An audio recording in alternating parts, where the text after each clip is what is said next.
ovviamente anche ai nostri relatori per la loro disponibilità, che ci permette di chiudere in bellezza questo anno ignaziano che ormai volge quasi al termine. A dire la verità non l'abbiamo neanche aperto a causa del Covid, però in teoria adesso a fine maggio terminerebbe l'anno ignaziano. Ecco, oggi ci accompagneranno in questo percorso i relatori che presento in ordine di intervento. Il primo relatore sarà padre Carlo Chiappini, che ha già preso posto qui alla mia destra, quale ha ricoperto l'importante incarico di maestro dei novizi della provincia d'Italia per un periodo anche abbastanza lungo, 15 anni, quasi un record, per cui è stato formatore anche di diversi gesuiti attualmente docenti in questa facoltà, tra l'altro. Non si sente, quindi ci sono due, grazie Maria, ci sono due microfoni, uno per la sala che è questo, che avevo incautamente allontanato. Benissimo. Dicevo, maestro di novizi per tanto tempo, attualmente risiede a Napoli, esperto in teologia spirituale, soprattutto di spiritualità ignaziana, è un membro dell'equipe di formazione del seminario Campano e anche responsabile del settore dell'accoglienza e degli esercizi spirituali lì presente a Villa San Luigi.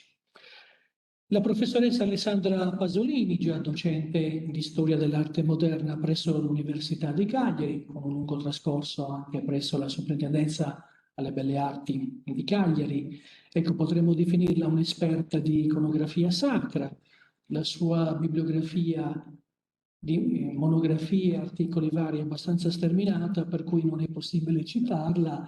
Mi accontento soltanto di ricordare alcuni contributi pubblicati sulla rivista della Facoltà Teologica e Storica. Professor Marcello Schirru, dottore di ricerca presso l'Università di Cagliari, insegna da anni nella Facoltà di Ingegneria Civile, Ambientale e Architettura. La sua specializzazione è proprio la storia dell'architettura, che è solito fare anche mediante approfondite e accurate ricerche d'archivio. Ecco. Anche in questo caso la bibliografia è imponente, per cui non è possibile citarla. Ricordo giusto un titolo abbastanza famoso qui in Sardegna: Le residenze signorili nella Sardegna moderna, XVI-XVII secolo. Anche lui ha pubblicato diversi articoli sulla rivista della facoltà. Ecco, lo dico per dire che comunque giochiamo un po', ci sentiamo tutti in casa, ecco, nella stessa famiglia. Il dottor Michele Manca di Nizza è un po' la figura misteriosa di questo convegno. Tutti mi chiedevano: ma chi è? Ma chi è? È un po' il jolly inaspettato, ecco. Già funzionario dell'Alto Commissariato delle Nazioni Unite per i Rifugiati, quindi insomma proviene da un background che abbiamo anche in comune per certi versi. Lo incontriamo per oggi in una veste inconsueta, quella di sardo, orgoglioso delle proprie origini, che risiedendo in Sud America, precisamente in Cile, ha scovato tracce del passaggio dei missionari gesuiti sardi in Sud America. Si è accalorato a questa ricerca, scovando interessanti documenti d'archivio, di cui oggi ci darà appunto anche un saggio. Ecco, passerei adesso però la parola al preside della Pontificia Facoltà, padre Francesco Maceri, non solo per un suo saluto di circostanza, ma anche per mettere a fuoco l'occasione che ha stimolato con l'organizzazione del 500° anniversario del ferimento di Sant'Ignazio di Loyola a Pamplona, no? Sono passati ormai 500 anni da quell'evento, ma è un evento che ha, diciamo, causato diversi effetti che hanno chiaramente raggiunto anche la Sardegna. Buonasera e benvenuti a tutti i relatori, anche a ciascuno di voi.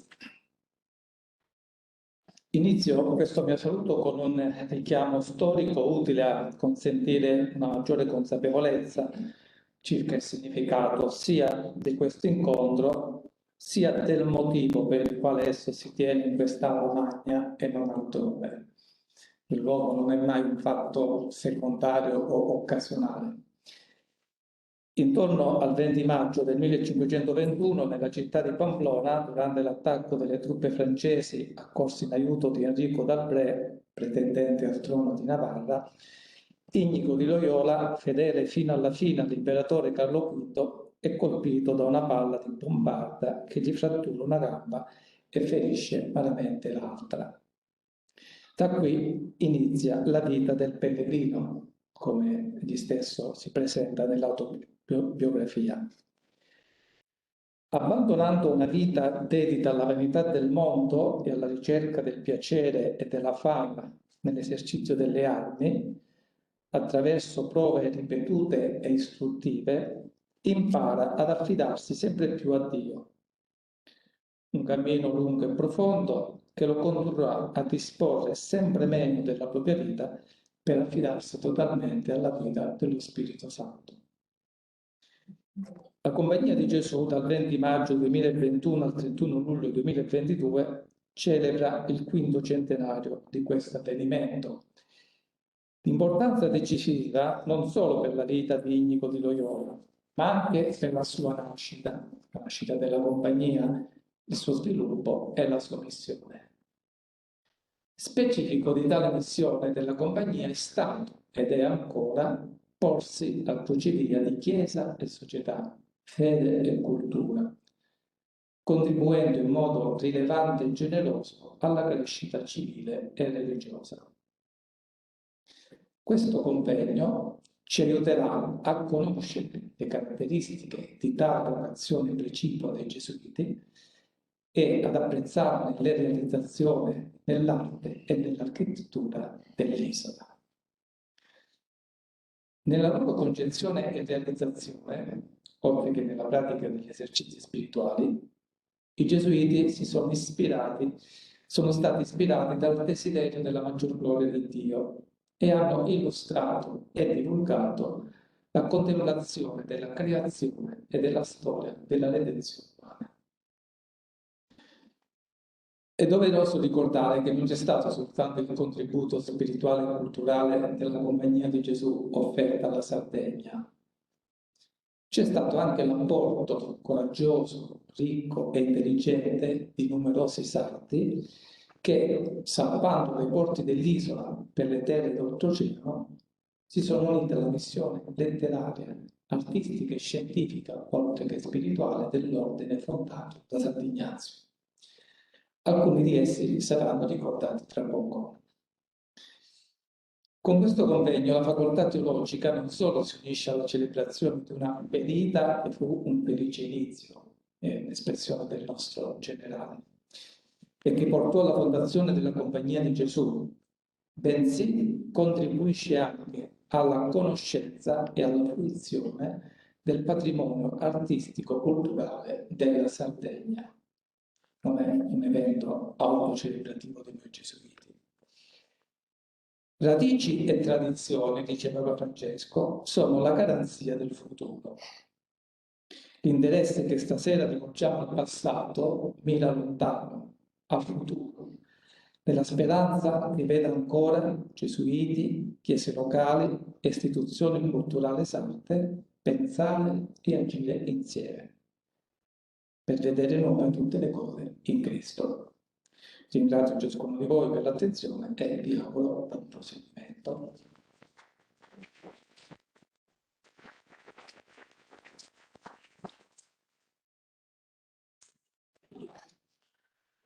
Permettetemi adesso una rapida presentazione del programma.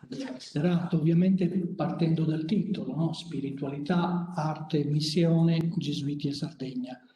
Avrete fatto caso che i temi sono variegati, questa è una scelta voluta, assolutamente non accidentale. Ecco, lo stesso ordine degli interventi ha un suo filo logico, nel senso che se verranno presentati alcuni aspetti della vita dei figli di Sant'Ignazio di Loyola in Sardegna, è un po' quasi un obbligo partire dal centro propulsivo, cioè la spiritualità ignaziana tout court. Ecco, è stato questo il motore che ha spinto diversi gesuiti a centinaia a operare qui in Sardegna e anche andare altrove, per cui è bene partire ab origine da ciò che li ha in qualche modo costituiti.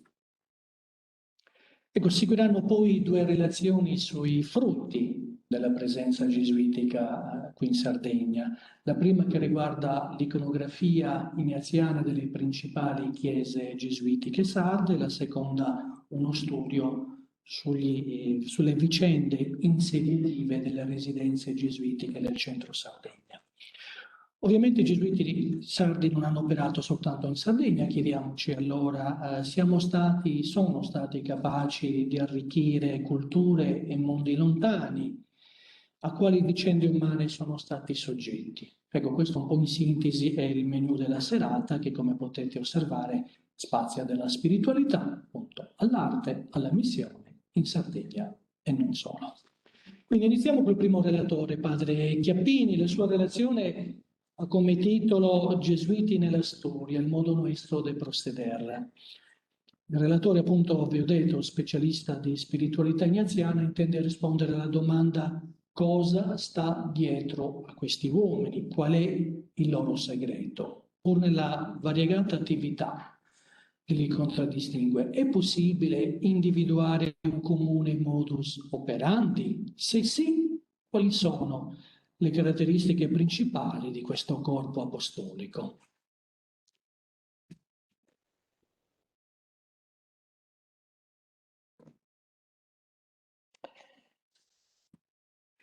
Grazie a tutti e anche di questo invito che mi fa venire a Cagliari. Appunto, io non sono della Sardegna, ma sono contento di essere qui a condividere con voi qualcosa della spiritualità ignaziana che poi è all'origine di quello che negli interventi successivi verrà descritto, di diverse realizzazioni in campo artistico e storico. Io partirei dalla prima parte di questa espressione, gesuiti nella storia. Ora, se noi cerchiamo anche solo su Google, la storiografia sulla presenza dei gesuiti nelle vicende del mondo è immensa e sterminata. Potremmo dire con una battuta di tutto e di più. E a mo' di esempio prendo quasi a caso il retro di copertina di un libro di una decina d'anni fa.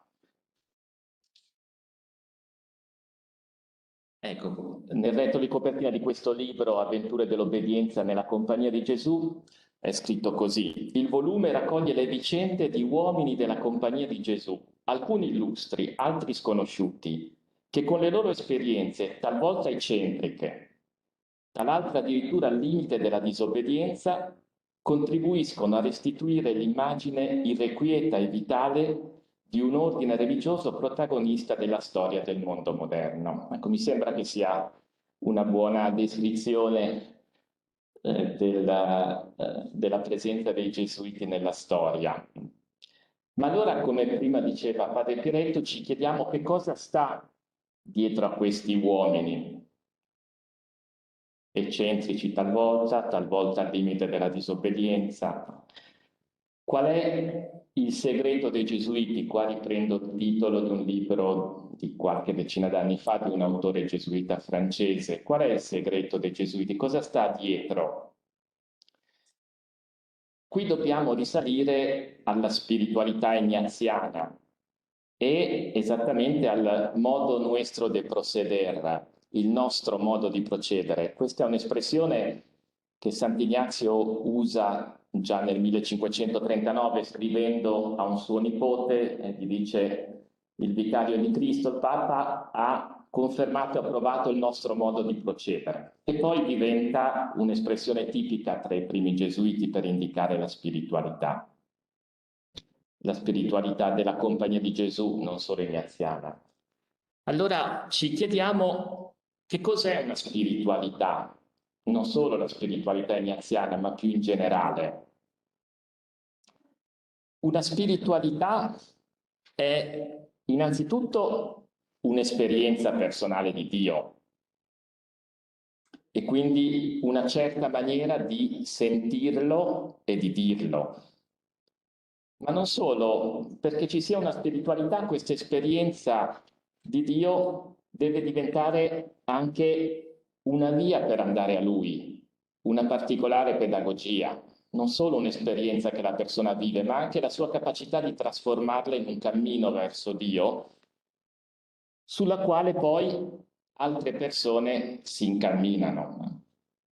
E allora si crea una tradizione, un cammino nella storia.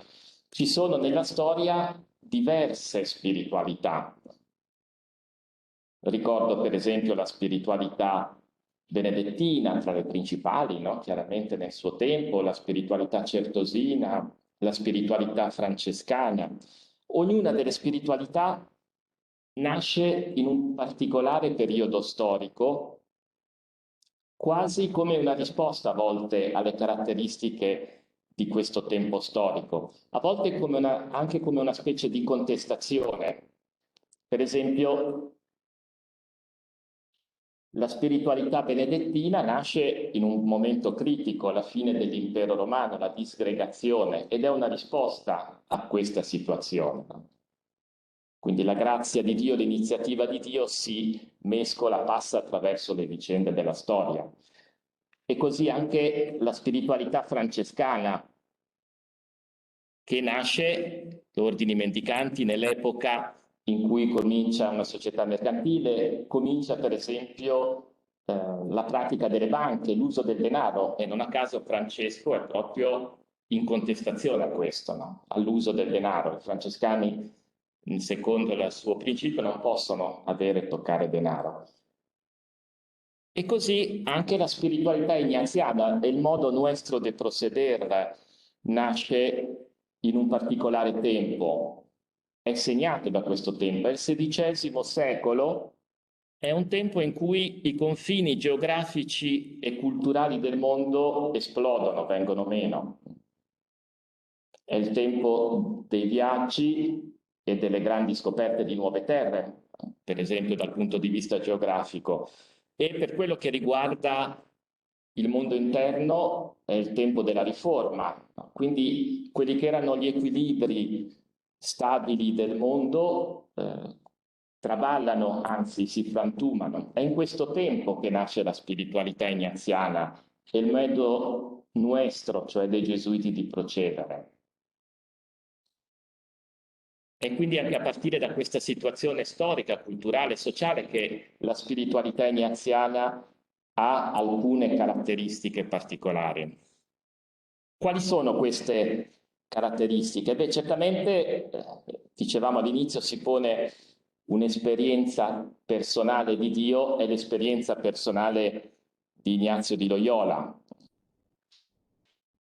il quale attraverso la via degli esercizi spirituali, questa via pedagogica, comincia a raccogliere attorno a sé all'Università di Parigi, negli anni dal 1528 al 1535, un gruppo di amici tra gli studenti universitari con i quali poi decidono insieme di formare un nuovo ordine nella Chiesa, quello che loro stessi chiamano un corpo.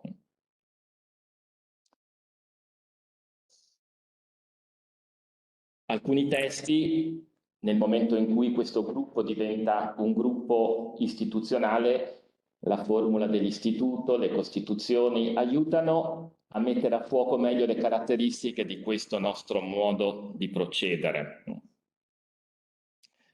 Questo modo di procedere, il nostro modo di procedere, come dicevo i gesuiti, in questo mondo che esplode, che non ha più le sue stabilità, è un modo di procedere che si basa su una serie di tensioni, di polarità. E questo è già evidente proprio nella vicenda personale di Ignazio di Loyola, prima ancora della fondazione dei Gesuiti. Ignazio racconta le sue vicende in un testo che scrive verso la fine della sua vita, l'autobiografia che prima già citava anche padre Guglielmo. Ebbene, qui ci sono delle tensioni, delle polarità evidenti. penso che conosciamo un po' la vicenda di Ignazio. Una prima tensione, per esempio, tra il suo contatto immediato con Dio. Ignazio mette al centro questo contatto immediato con Dio, e però nello stesso tempo la sua capacità di obbedire sia alle circostanze che all'autorità della Chiesa, o anche il suo impegno nel vivere la povertà più radicale, qui è mendicante, pellegrino, ma nello stesso tempo è anche capace di procurarsi i mezzi necessari per raggiungere i fini che si propone. Quindi integra delle polarità degli aspetti differenti, Ignazio, la solitudine e la forza di appartenere a un gruppo, il fare e il lasciarsi fare, l'apertura ad orizzonti universali in questo mondo in cui nascono nuove frontiere, e nello stesso tempo però l'attenzione e la cura del dettaglio, del particolare. Essere contemplativi nell'azione, questa è un'espressione nota, credo, no? Ecco, c'è una tensione, c'è una polarità, c'è una dialettica. La spiritualità ignaziana vive già quindi dalla vicenda di Ignazio in questa dialettica tensione che poi si prolunga nella compagnia di Gesù. La compagnia di Gesù ha come sua finalità uno sguardo universale. La finalità è per la maggior gloria di Dio e il bene delle anime, senza che ci sia una concretizzazione poi più particolare. Certo, sarebbe stato più facile, come tanti altri anche ordini religiosi, famiglie religiose hanno fatto poi nella storia, sarebbe stato più facile circoscrivere la propria attività a un campo particolare, invece di mantenersi in questa tensione per questa apertura all'universalità. Non so, dedicarsi all'assistenza ai malati o all'educazione dei bambini o alla predicazione dei ritiri o alla cura delle parrocchie, all'insegnamento della teologia, alla difesa dei poveri. Ecco, sono tanti campi di azione nella Chiesa. Ora, nei secoli tutti questi servizi sono stati fatti da gesuiti, no? E siamo qua anche per questo, però nessuno di loro è specifico in quanto tale della compagnia. La compagnia non è un ordine di assistenza ai malati, non è un ordine insegnante, anche se nei secoli tanti si sono dedicati all'insegnamento. Tutto è sempre da sottoporre al criterio della missione e del discernimento. Per cui, ripeto, il carisma della compagnia è un carisma paradossale, dicono alcuni, non questo o quello, l'attenzione ai poveri o l'educazione delle famiglie benestanti, non questo o quello, ma questo e quello. Un dinamismo continuo, questa apertura ininterrotta a quello che è chiamato il magis, che rende ragione anche di un'espressione che Papa Francesco ha coniato, una delle sue espressioni tipiche. I gesuiti, dice, sono le persone uomini dal pensiero incompleto. Questa è l'apertura che corrisponde, ripeto ancora, a quel tempo in cui nasce questa spiritualità. Non c'è un sistema chiuso, completo, definitivo, ma c'è un essere sempre in movimento, un dinamismo. È una fluidità che non è semplice e che si espone alla tentazione di eliminare una delle varie polarità. Per esempio, scegliere tra la preghiera e il servizio. Ai tempi di Ignazio stesso, i primi compagni, alcuni dicevano no, noi dobbiamo dedicarci molto di più alla preghiera. E Sant'Ignazio dice no, il nostro modo di procedere chiede di vivere entrambe le dimensioni. Oppure scegliere tra la ragione e la contemplazione, oppure tra il discernimento, che richiede un'opera di prudenza, e la radicalità evangelica. Invece si tratta di non scegliere in maniera definitiva e in maniera così preventiva una delle due possibilità. Questo è visto anche, si vede anche in un testo, ecco qui appunto il carisma della Compagnia di Gesù. Questo è un testo che apre le costituzioni della Compagnia di Gesù e dice perché sono state scritte. Lo leggo semplicemente perché si vede questa tensione.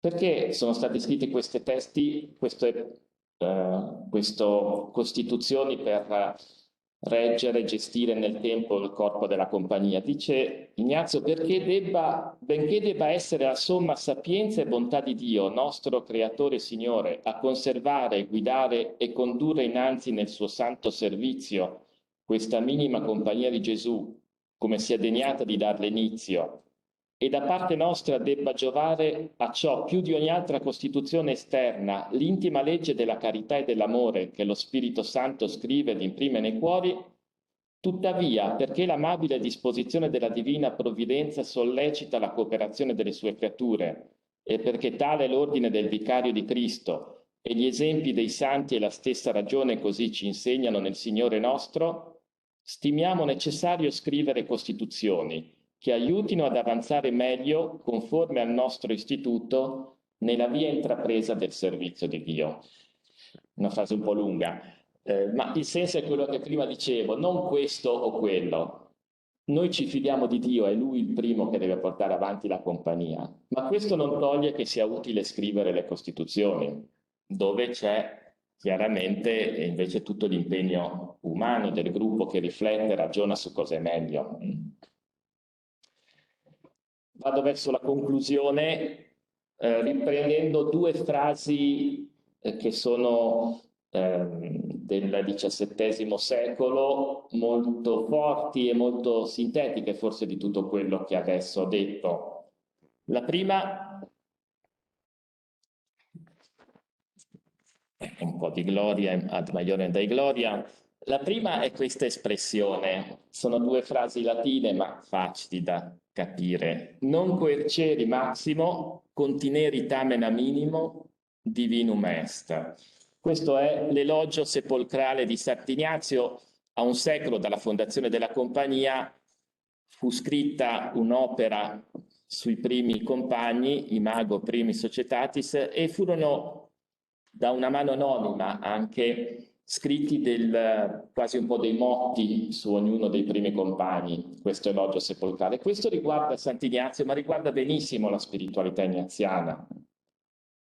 Non essere contenuto, non essere esaurito da ciò che è il più grande e tuttavia essere contenuto da ciò che è piccolissimo, questo è divino. Vediamo che qui c'è tutta una concezione della presenza di Dio nel mondo. Ci dice questa espressione come la ricerca della gloria di Dio, anzi della maggior gloria di Dio, non va intesa nei termini mondani del successo, della potenza, della grandezza, perché la rivelazione di Dio, del suo amore, cioè la sua gloria, avviene anche in ciò che è estremamente piccolo, insignificante all'apparenza. Qui c'è tutta la curiosità dei gesuiti nella storia con tutto quello che ha prodotto, no? Dio non è presente solo in ciò che è immenso, ma anche in ciò che è piccolissimo. E non c'è niente che non possa contenerlo, non c'è niente che lo possa trattenere. La seconda frase, l'ultima, è questa. Ecce prima sit agendorum regula, sic Deo fide, quasi rerum successus omnis a te, nihil Deo penderet, ita tamen iis operam omne admove, quasi tu nihil, Deus omnia solis il facturus. Allora, questa è una frase di questo gesuita ungherese del 1600 e 1700, è una frase a chiasmo, cioè ci sono due elementi che si incrociano. Che cosa ci dice? Abbi fiducia in Dio, ma con un atteggiamento che quasi come se il successo delle cose che compi dipenda da te. Abbi fiducia in Dio con un atteggiamento che ti porti a mettere in gioco tutto per raggiungere il fine desiderato. Non so se a voi suona così, ma nella storia tante persone hanno detto: ma qui c'è qualcosa che non va, cioè dovrebbe essere il contrario, cioè abbi fiducia in Dio come se tutto dipendesse da Lui. Qua invece dice: abbi fiducia in Dio come se tutto dipende da te. E invece è proprio questo il significato originale, la grande intuizione.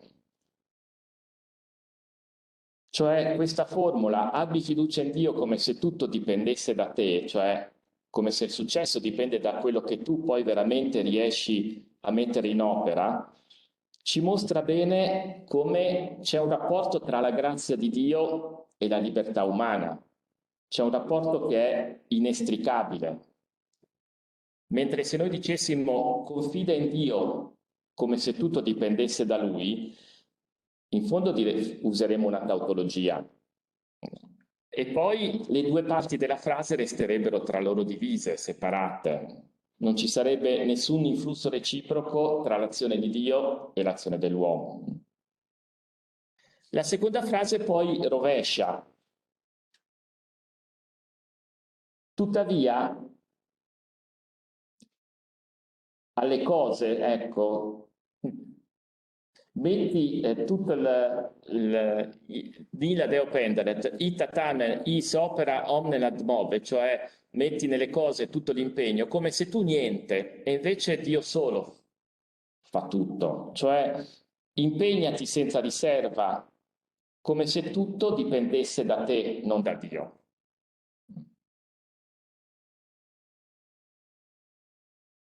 Impegnati con riserva, e qua ci intenderemo come se tutto dipende da me. No, impegnati senza riserva come se tutto dipende da Dio. Non so se capiamo, se cogliamo l'intreccio.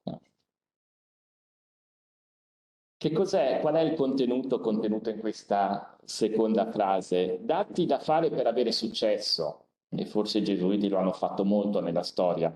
Non però per un dovere morale o per affermare te stesso, ma perché così realizzi il piano di Dio. E con la consapevolezza e la fiducia che tutto dipende da Lui, anche la tua stessa libertà di iniziativa. Ecco, quindi questo è ciò che sta alla base del credo, un pochino presentato in modo rapido, di tutte le attività dei gesuiti in campi tanto diversi nella storia, dalla politica alla scienza, all'arte. È proprio questa dialettica tra la grazia di Dio e la libertà dell'uomo e l'iniziativa dell'uomo, questa dialettica tra la grazia di Dio che evidentemente rimane invisibile, e invece l'attività, l'iniziativa dell'uomo, dei gesuiti, che al contrario è ben visibile, come diceva all'inizio, spesso contemporaneamente ha suscitato grandi apprezzamenti e grandi critiche. Bene, finisco qua e mi sembra di aver preso abbastanza tempo, grazie dell'ascolto.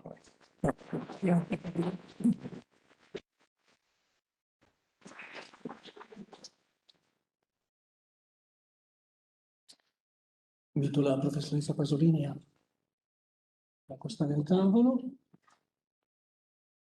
Se riesce ad avvicinare entrambi i microfoni, sì, perfetto, benissimo. Ecco, do la parola alla professoressa Pasolini che ci illustrerà le caratteristiche degli altari, statue, dipinti dei più importanti complessi gesuitici sardi, quelli di Sassari, Cagliari, Ghero e Oliena, dando la preminenza ovviamente a Sant'Ignazio di Loyola, senza disdegnare anche San Francesco Saverio, non fosse altro perché la collocazione spaziale di questo fatto lo vuole, se non sempre, molto spesso l'inventario del fondatore. Ecco, spesso per noi sardi, per un non so che complesso di inferiorità, no? Intendiamo quasi sottostimare le opere d'arte presenti sul nostro territorio. E l'arte barocca è una delle più colpite da questo atteggiamento di fondo, non so perché. Ecco, la relazione della professoressa Pasolini e credo che ci aiuterà invece a collocare quantitativamente ma anche qualitativamente il patrimonio ignaziano presente nella nostra isola. Ringrazio Padre Guglielmo, ringrazio tutti voi per la vostra presenza e la vostra attenzione. Io partirei subito dalla canonizzazione di Sant'Ignazio. La sua beatificazione nel 1609 e la sua canonizzazione nel 1622 furono solennemente festeggiati anche in Sardegna, come in tutti i territori di dominio iberico. Lui era stato canonizzato insieme al suo compagno Francesco Saverio, a Teresa d'Avila, Isidoro Agricoltore e Filippo Neri, tutti santi iberici, tranne Filippo Neri. E quali vedete in questo dipinto che vedete di Alghero, li troviamo tutti insieme, rappresentati. Queste pubbliche manifestazioni di giubilo furono particolari. A Cagliari ci fu l'illuminazione notturna della città e dei suoi baluardi con uno spettacolo pirotecnico. Ad Alghero ci si tennero panegirici e sermoni che poi furono dati alle stampe. A Sassari sfilate allegoriche e spettacoli teatrali. Quindi i principali centri sardi si adeguavano a quanto avveniva in tutto l'orbe cattolico. E questa tela che vedete rappresenta in qualche modo i santi tutti insieme come vengono rappresentati nello standard di canonizzazione, nelle stampe devozionali diffuse proprio dopo questi avvenimenti e che influenzarono chiaramente anche i pittori. Nonostante Clemente VIII, il Papa, avesse proibito qualsiasi attività di promozione della figura di Ignazio, i gesuiti non arrivarono preparati a questo appuntamento e predisposero per tempo le iniziative atte a realizzare l'iconografia ufficiale del loro fondatore. Non fu però facile ricostruire le reali fattezze di Ignazio, la vera effigies, in quanto egli non posò mai per un ritratto finché fu in vita. Quindi si dovettero basare sulla maschera funeraria, sia i ritratti di Jacopino del Conte, che vedete, e di Alonso Sánchez Coelho, che sono i prototipi delle due principali tipologie dell'iconografia ignaziana, una italiana o idealizzante, con una faccia allungata e una corta barbetta, una seconda spagnola, più realistica, con un viso accorciato e un piccolo mento appuntito. A questi tratti fisionomici dobbiamo aggiungere il libro delle Costituzioni, il monogramma cristico IHS, di Gesù dentro un sole raggiato, e il motto Ad Maiorem Dei Gloria. Quindi queste sono le caratteristiche iconografiche più tipiche, più diffuse, che ritroviamo anche in Sardegna. Vediamo due esempi sardi, quello di Cagliari. Il fondatore della compagnia indossa paramenti sacerdotali, sulla destra l'emblema raggiato. Ad Alghero invece vediamo che indossa le vesti scure dell'ordine, contempla un crocifisso, gli appare Gesù che gli parla.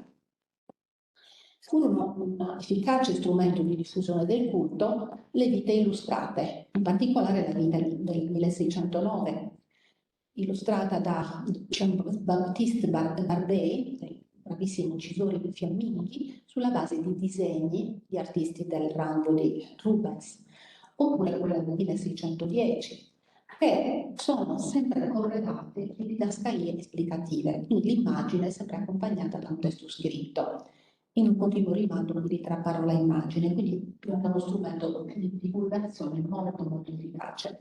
E sono queste vite illustrate che vengono fornite dagli stessi padri gesuiti quando commissionano delle opere d'arte, vengono date agli artisti come base, come traccia da seguire. In Sardegna la venerazione per Ignazio e gli altri santi gesuiti è attestata sia della traduzione letteraria e poetica in testi loro dedicati, sia dai moltissimi gozos in sardo e spagnolo che ne esaltano santità e miracoli. Dopo la canonizzazione divenne quasi norma, si dedicassero le due cappelle vicine al presbiterio, o gli altari più importanti, quelli del transetto, a Ignazio e Francesco Saverio, considerati cofondatori della compagnia. Sono veramente numerose le testimonianze pittoriche e scultoree di iconografia ignaziana presenti nei più importanti centri gesuitici di Cagliari, Sassari e Alghero, come nei collegi minori. Vediamo le statue. Le statue Venivano addobbate, vestite, andate in processione nella festa di Sant'Ignazio, che ricadeva il 31 luglio, la data di morte, oppure la domenica successiva.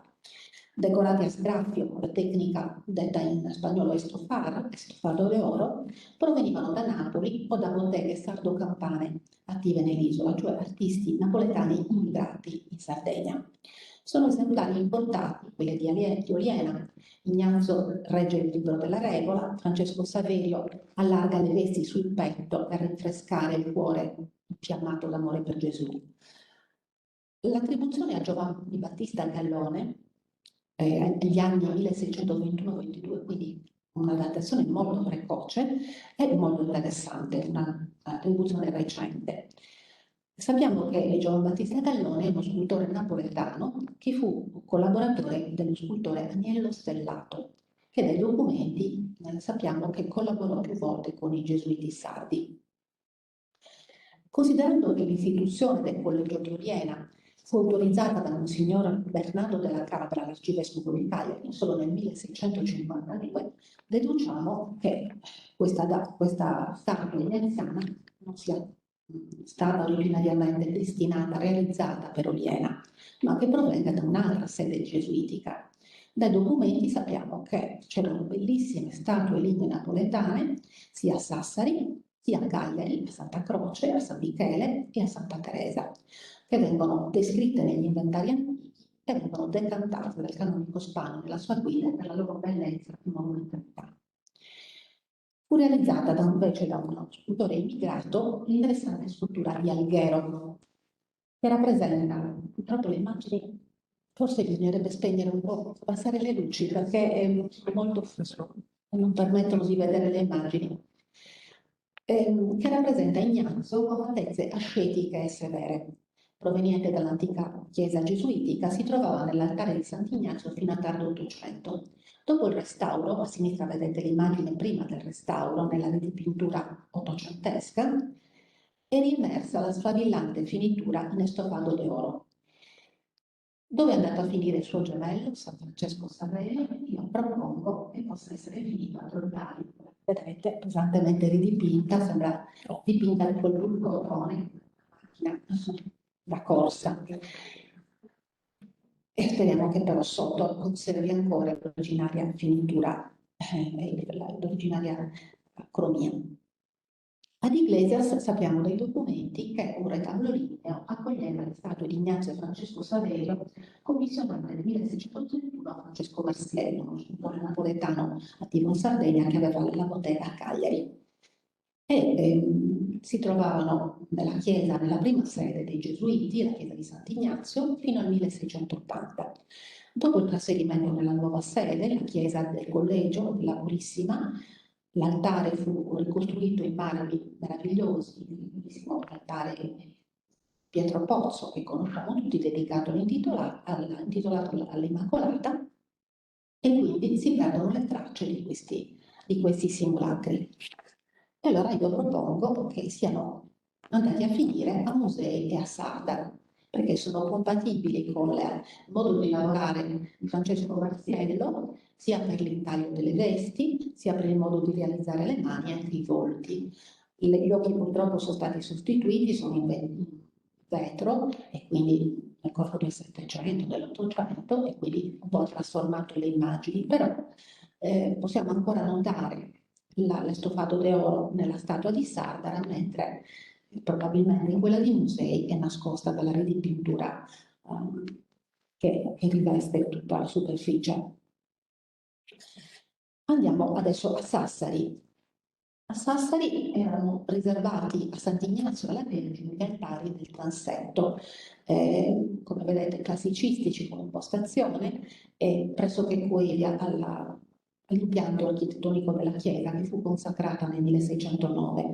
Qui operò per 40 anni un gesuita belga, Jan Bieleveld, che nei documenti viene qualificato come pittore, ma gli si attribuiscono anche ingegnose competenze meccaniche, non sappiamo esattamente cosa facesse, forse orologi, qualcosa del genere.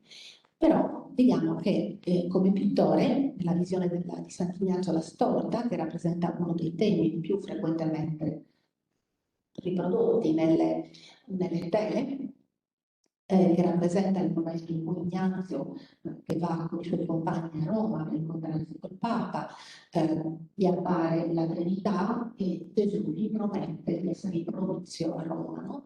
Ego vobis Rome propitius ero. Qui i santi sono caratterizzati tanto da poterli riconoscere con immediatezza, ma presentano delle pose convenzionali e stereotipate perché dipendono da modelli incisori. Vi propongo il confronto, ecco, con l'illustrazione della vita del 1610. Nell'altare maggiore si trovava un grande retablo con i misteri della passione di Cristo in corso d'opera negli anni tra il 25 e il 1637, che è stato scomposto e ne resta però un'accurata descrizione nell'inventario del 1851. Aveva 6 scomparti pittorici che rappresentavano, diciamo, episodi della Gesù flagellato, Gesù deriso, il risorto, però c'era una tela anche con la Vergine e i santi gesuiti e aveva una particolarità, che lo scomparto centrale, quello della Trinità, girevole, ce l'aveva sul retro un crocifisso ligneo che si trova ancora oggi in chiesa. Quindi forse queste sono una delle applicazioni delle competenze meccaniche del Bilevelt, non sappiamo. Fu andò smembrato anche l'altar maggiore dell'altra sede gesuitica di Sassari, la chiesa di San Giuseppe, annessa al collegio nuovo, al collegio massimo. Secondo l'ipotesi ricostruttiva che vedete, comprendeva 3 temi: la visione della Storta, la Vergine e Santi Gesuiti, che oggi si trova a Guasila, e i martiri del Giappone. Al centro la statua di San Giuseppe, nella predella gli evangelisti e tra Sant'Ignazio e Santa Teresa d'Avila, che furono canonizzati lo stesso insieme nel 1622. Ad Alghero sono dedicati ai 2 santi fondatori gli altari del transetto, datati 1678, riempiti ai primi del 700 da elaborati stucchi. Le tele seicentesche rappresentano la visione alla Storta e San Francesco Saverio. Ora a Cagliari, passiamo a Cagliari. A Cagliari fin dal 1608 c'era un progetto di costruire una cappella dedicata al Beato Ignazio, che fu dotata di magnifici doni dal viceré Diego de Ragal, dal marchese di Laconi, da altri benefattori, ed era ornata da un retablo del Beato Ignazio che servì da modello per altri retabli. Purtroppo la cappella nel 700 fu modificata, fu costruito l'altare marmoreo che vedete nel 1745 e quindi questo retablo è andato completamente perduto. In modo anomalo rispetto alla norma, la cappella antistante di Sant'Ignazio, quella di Sant'Ignazio, non è dedicata a Saverio, ma a Sant'Antioco, patrono della Sardegna. Vi era una grande devozione nel 600 per il santo. L'altare maggiore, invece, in legno dipinto e dorato, fu commissionato nel 1636 a Francesco Marsiello. Un momento descrive questo perduto retablo che raccoglieva al centro il monumentale crocifisso che troviamo ancora nella chiesa, sull'altare maggiore. La predella recava la figura di Sant'Ignazio, San Francesco Saverio e dei principali santi e martiri di Gesù. Dopo il passaggio all'ordine mauriziano nel 1809, l'originario presbiterio però fu modificato con l'inserimento del nuovo altare in marmo. Quindi nulla resta di questo retablo tranne il drammatico crocifisso bellissimo, alto più di 2 metri, che si trova appunto sull'altare maggiore. Recentemente Maria Grazia Scano, che ha studiato il crocifisso, lo ha messo in collegamento con un documento secondo cui allo scultore Agnello Stellato a Napoli fu commissionato nel 1617 un monumentale crocifisso proprio per Cagliari, no, gesuita cagliaritano. A Santa Croce si trova anche una tela molto interessante, una Sacra Conversazione, che rappresenta appunto in primo piano Sant'Ignazio e San Francesco Saverio, suddivisa nei 2 registri, cielo e terra. Questa iconografia richiama la composizione di luogo che Sant'Ignazio suggeriva negli esercizi spirituali come forma di contemplazione e un'azione visiva, immaginando di essere presenti alla scena evangelica. L'intento era quello di varcare la soglia dell'immagine, partecipare all'evento, renderlo presente annullando le distanze temporali, contemplare il mistero e gustare interiormente i frutti spirituali. Le peculiari fattezze dei personaggi richiamano il pittore incisore Domenico Conti, che firmò il flusso mercedario di Bonari a Cagliari negli anni 70 del 600 e di cui si conservavano a Santa Croce altri 2 dipinti a 2 tele che purtroppo sono state rubate. Vediamo il confronto poi dell'immagine, il volto, le fattezze di Gesù fanciullo, adolescente, con la Madonna delle Rose. A Santa Croce operò anche un altro pittore di oriente siciliano, però residente a Cagliari, Giuseppe Deris, che realizzò un ciclo ignaziano e un ciclo saveriano molto, molto interessanti. Adesso vediamo il ciclo ignaziano, che comprendeva 10 lunette, ben 10 lunette che si trovavano alla base della volta della sacrestia e che illustravano la vita del santo dalla conversione fino alla fine della sua vita. Vediamo quello che resta. La prima lunetta è molto scura, purtroppo, rappresenta a sinistra le scene della conversione di Sant'Ignazio, a sinistra l'assedio di Pamplona, dove resta ferita la gamba, poi il rischio di vita viene trasferito nel castello di Loyola, vede in visione San Pietro che lo conforta, convalescente si dedica a letture edificanti, vede in visione la Vergine, una volta guarito prende congedo dalla padre materna. E i riferimenti sono di volta in volta alle illustrazioni della vita illustrata del 1609 o del 1610.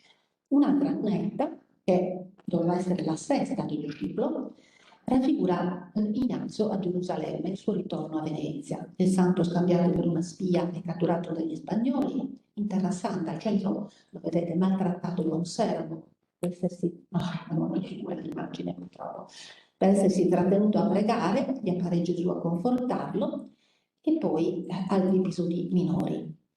L'episodio, diciamo, verificatosi, il primo, diciamo, episodio, quando viene scambiato per una spia, si verifica in Italia dopo il rientro dal viaggio ed è analogo però per significato spirituale alla scena centrale. Il santo accetta l'umiliazione per amore a Gesù. Questo ciclo ignaziano è già attestato nell'inventario del 1773, viene descritto dal canonico Spano nella Suquina nel 1861 e ancora in situ fino alla fine dell'Ottocento, primo Novecento, però poi pian piano, come non fu più possibile riposizionare le lunette all'interno della sacrestia, che era stata modificata, non c'era più la volta a botte, c'era un soffitto piano, quindi non fu, diciamo, possibile riposizionare le tele e furono spostate nelle ubicazioni, diciamo, provvisorie, furono anche divise e questo creò le premesse perché andassero disperse. Però se ne trovano frammenti tagliati in proprietà privata, in case private e in deposito presso il museo del tesoro del luogo. Questo mi ha consentito la ricostruzione del ciclo. Ora, perché il tempo è molto stringente, vado avanti, non vi dico, ecco, tutti gli elementi.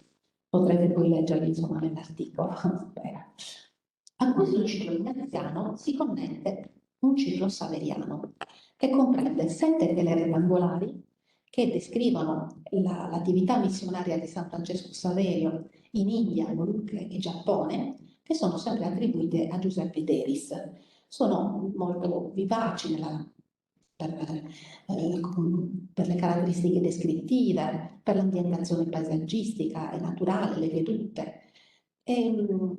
Ho potuto appurare che il Deris si servì della vita di San Francesco Saverio del padre Giuseppe Massei, pubblicata a Roma nel 1681. Di questo diventa un elemento interessante, importante come puntello cronologico per interpretare, diciamo, queste tele.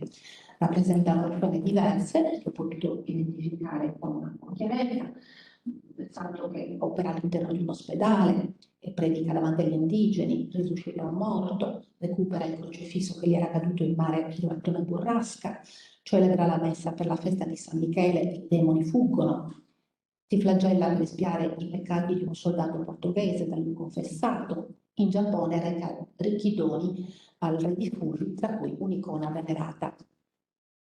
Questo ciclo saveriano comprende anche 4 grandi lunette che si trovano nella sacrestia. Non riuscite a percepire nulla, mi dispiace molto, dovete fidarvi sulla fiducia che rappresentano San Francesco Saverio, gravemente malato, riceve un salasso, la sua morte nell'isola di San Chan, il requiem solenne e la deposizione del corpo. Il corpo riesumato viene ritrovato miracolosamente incorrotto. Le tele sono firmate da Giuseppe Deris con l'iscrizione, vedete il dettaglio sulla destra, quella demonietto cornuto che regge l'iscrizione, originale Giuseppe Deris, ovunque reviente il demonio, quindi il Giuseppe Deris si fregia di aver realizzato da solo queste tele, nonostante il demonio fosse contrario, insomma, gli mettesse i bastoni tra le ruote.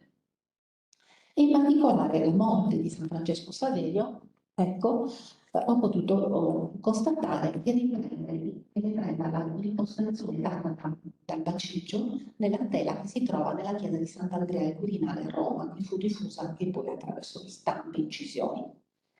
E descrive, diciamo, la morte del santo proprio come viene narrata dal Massei nella sua vita. Per concludere questo percorso così iconografico, nella chiesa cagliaritana di San Michele sono dedicati a Sant'Ignazio e Saverio gli altari del pseudo-transetto più grandi, più importanti dopo l'altar maggiore, che furono realizzati negli anni 20-30 del Settecento da Pietro Pozzo. Il primo racchiude la dea di Scaletta Sant'Ignazio Re Gesù nell'ostia consacrata, quindi vede la reale presenza di Gesù nell'ostia consacrata, o vede Gesù come il sole. Sono questi i suoi racconti nell'autobiografia. E sappiamo che la volta della sacrestia è stata da Giacomo Altomonte con il trionfo del nome di Gesù, cui assistono oranti Sant'Ignazio di Loyola e Francesco Saverio, e anche corredati di tele dedicate ai santi e ai martiri della compagnia. Queste sono le tele dedicate proprio da Giacomo Altomonte a Sant'Ignazio e San Francesco Saverio. E anche i tarsi del mobile della sacrestia rappresentano, sono custodiati con scene della vita di Sant'Ignazio di Loyola e di San Francesco Saverio, ispirati ancora una volta alle vite illustrate del 1609 e del 1610. Per l'originalità iconografica ricordiamo la vigna mistica o l'allegoria della compagnia di Gesù, che rappresenta al centro Cristo come acqua, come fonte d'acqua viva, tra Sant'Ignazio di Loyola e Francesco Saverio e tutti i confratelli gesuiti impegnati nella vigna del Signore, chi nella cura delle anime, chi nella predicazione, chi nell'insegnamento e così via. Per concludere, l'ultima immagine, spero di non aver sforato con i tempi, no? Vediamo alcuni esemplari di sculture lignee che nel Settecento sono diverse da quelle del Seicento, caratterizzate appunto dalle stoffato d'oro. Possono essere interamente scolpite oppure essere realizzate a manichino per essere sopravvestite con tessuti veri, con paramenti sacerdotali veri, come l'esemplare di Santa Croce, firmato da Giacomo Bonavita, pittore napoletano, nel 1721, quindi realizzata a Napoli, un'opera importata. Oppure possono essere appunto scolpite come gli altri esemplari che vedete di Rosei, di Sant'Eligio Cagliari o di Pirri. Quella di Pirri in particolare sappiamo dal canonico Spano che fu commissionata per devozione da un ex gesuita, padre, adesso mi sfugge il nome, padre Corda, qui c'è Lucia Silvi, stavo guardando lei per cercare il suggerimento. Ecco, per concludere, con la generosa attività di apostolato, predicazione e insegnamento svolta dai gesuiti nell'isola, insieme alle missioni popolari nei centri interni, favorirono certamente la capillare diffusione del culto per Ignazio da Loyola e gli altri santi gesuiti. espressa sia attraverso la realizzazione di pale d'altare, di statue lignee, sia di poesie e gozos cantate dai fedeli durante feste e processioni. Le carte d'archivio, soprattutto antichi inventari e contratti di commissioni di retabili e statue, ci restituiscono una visione più completa del vasto patrimonio di opere d'arte originariamente in dotazione delle chiese gesuitiche sarde.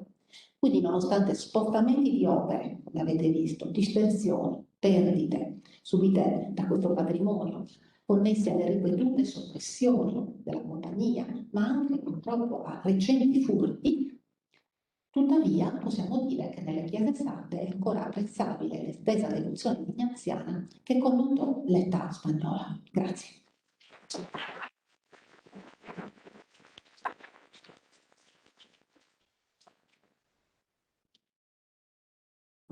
Voglio ringraziare personalmente la dottoressa Pasolini per questo interessantissimo percorso iconografico che ci ha, insomma.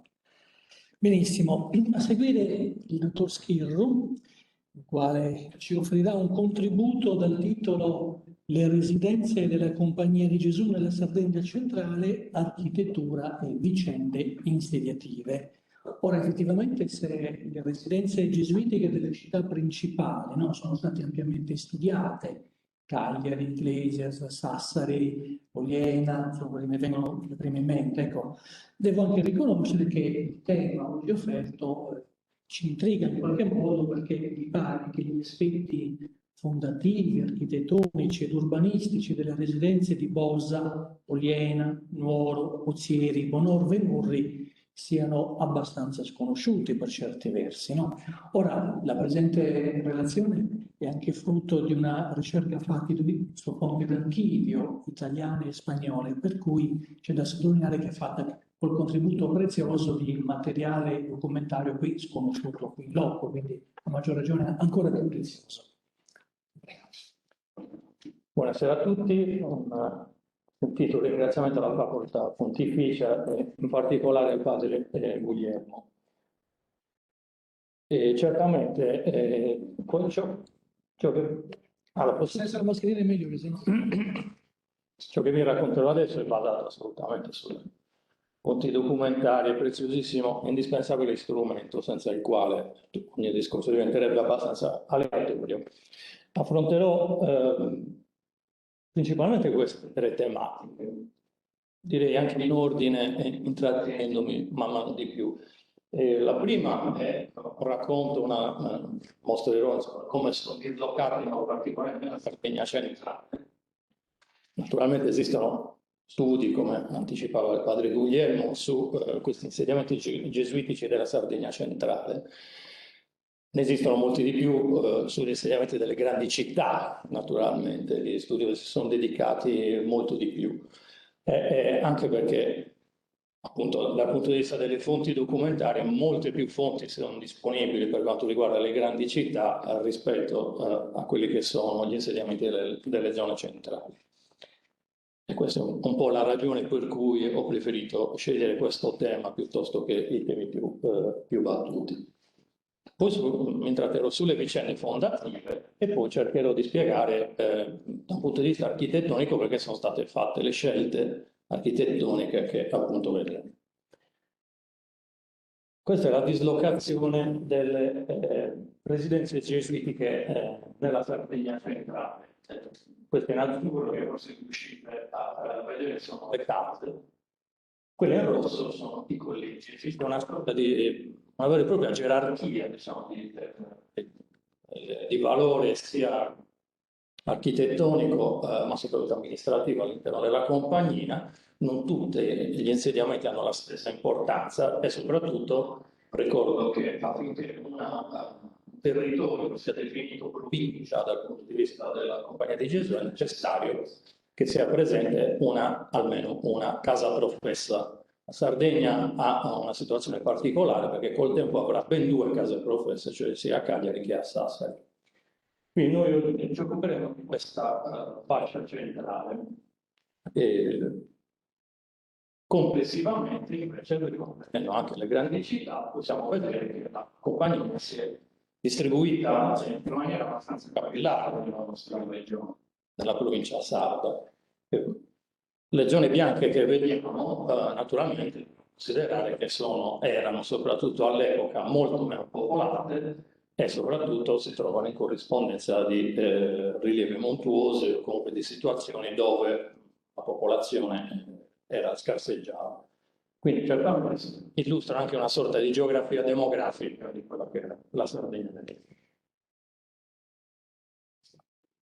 Le vicende, qui stiamo entrando nel secondo di quei capitoli. I documenti ci raccontano che, come per qualsiasi fondazione religiosa, il contributo della committenza privata è fondamentale e indispensabile.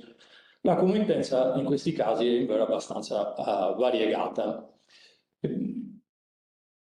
Direi che è importante anche osservare l'arco cronologico nel quale nascono e si diffondono questi collegi queste residenze della fase centrale, della Sardegna centrale, e la fase centrale del Seicento soprattutto.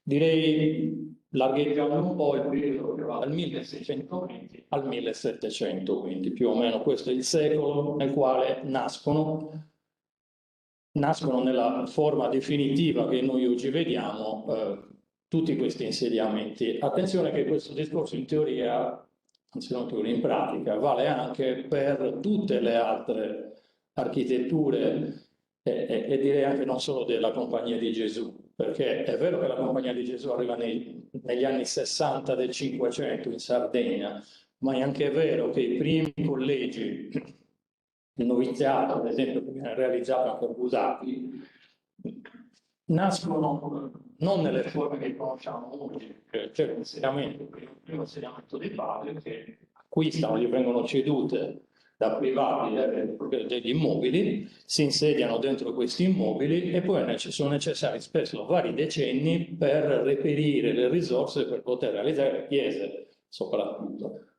Per fare un esempio, il nostro collegio di Santa Croce, è vero che abbiamo già documenti che attestano lavori negli anni 60 del 500, ma la posa della prima pietra è del 1594, quindi pensate un po', sono quasi 35 anni prima di mettere la prima pietra della chiesa che noi vediamo e che viene conclusa intorno al 1615, più o meno in linea con la nascita anche di questi nuovi insediamenti. Quindi, come spesso capita, le persone a volte si chiedono, ma in che anno è stata costruita questa chiesa?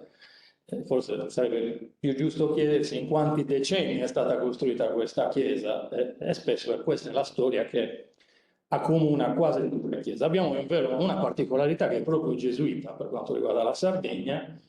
Solo la chiesa di San Michele, del noviziato di San Michele, è stata costruita e anche decorata quasi, diciamo in un tempo relativamente limitato, come l'ultimo trentennio del Seicento, che è un arco cronologico veramente ristretto per le fasi architettoniche e decorative di un monumento.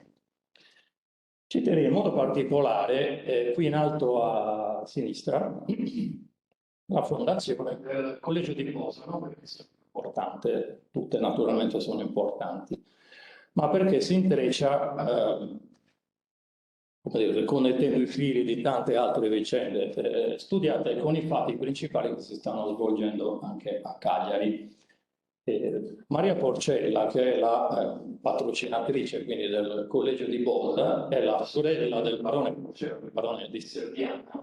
Proviene da una famiglia che proprio in quegli anni sta elargendo veramente fondi senza fine, si potrebbe dire, alla nascita di varie residenze ecclesiastiche.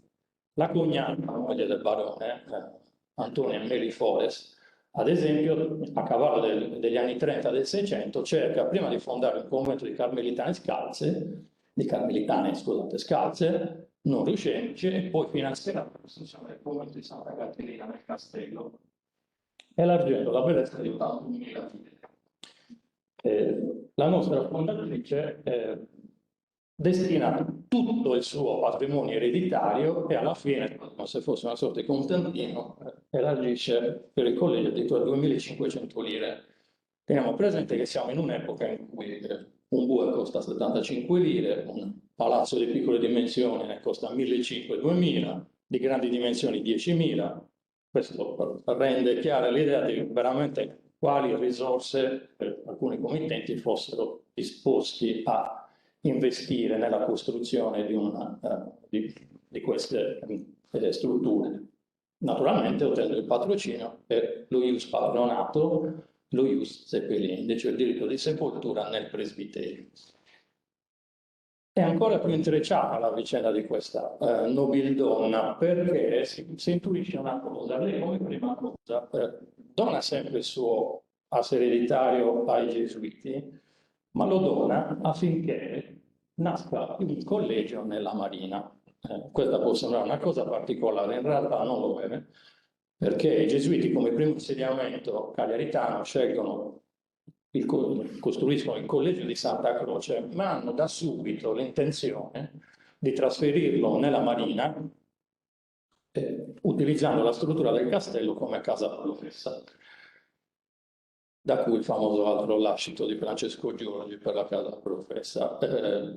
Quindi in quegli anni sa benissimo che i gesuiti stavano cercando di insediarsi nella Marina e tra l'altro stanno cercando di farlo, visto nei documenti, nella via Torino. Perché nella via Torino? Perché di fronte alla via Torino, nel sito dell'attuale Scala di Ferro, sta nascendo la prima università di Cagliari. Quindi la via Torino sta diventando la strada universitaria, il polo universitario di studi superiori, diciamo, della città. Ecco perché destinato lì. Poi, siccome fallisce questo piano, non è nato il collegio di Facca, che è rimasto nel castello, allora i suoi denari vengono poi trasferiti a Bose. Ed è sostanzialmente il secondo collegio che nasce nella Sardegna centrale. Questo collegio nel tempo, con la soppressione nel 1773 della Compagnia di Gesù, o il bando della compagnia, che ricordiamo che in alcuni paesi la compagnia rimane ancora operante, diventa il seminario. Su questa cosa ugualmente dirò qualche cosa al termine della mia presentazione. È lo stesso destino del collegio di Pozieri. Qui abbiamo un grandissimo committente, forse uno degli aristocratici più potenti dell'epoca, il duca Borgia, figlio di Francesco Borgia, che sono i duchi di Valencia, di Gandia, scusate, che sono veramente tra gli aristocratici feudatari più importanti. Ricordiamo che quando hanno ritrovato il Papa Alessandro Borgia, che non so dire discendente, e anche lui elargisce veramente ingenti risorse. Qui c'è una promozione di grado perché il primo insediamento sarà una casa, ma col tempo diventerà poi un collegio, proprio soprattutto dopo i lasciti testamentari della famiglia. In alcuni centri minori nascono le case sono delle strutture più piccole, dimensioni anche come numero naturalmente di religiosi ospitati, la loro principale vocazione è quella dell'insegnamento, esattamente come i collegi naturalmente, ma capiamo bene che all'epoca questi erano veramente villaggi molto distanti dalla geografia, dalla politica e anche didattica della Sardegna. E quindi hanno svolto veramente un ruolo fondamentale. Il documento proposito chiaramente noi vorremmo per l'arrivo dei padri, perché abbiamo necessità di qualcuno che insegni, insomma, ai nostri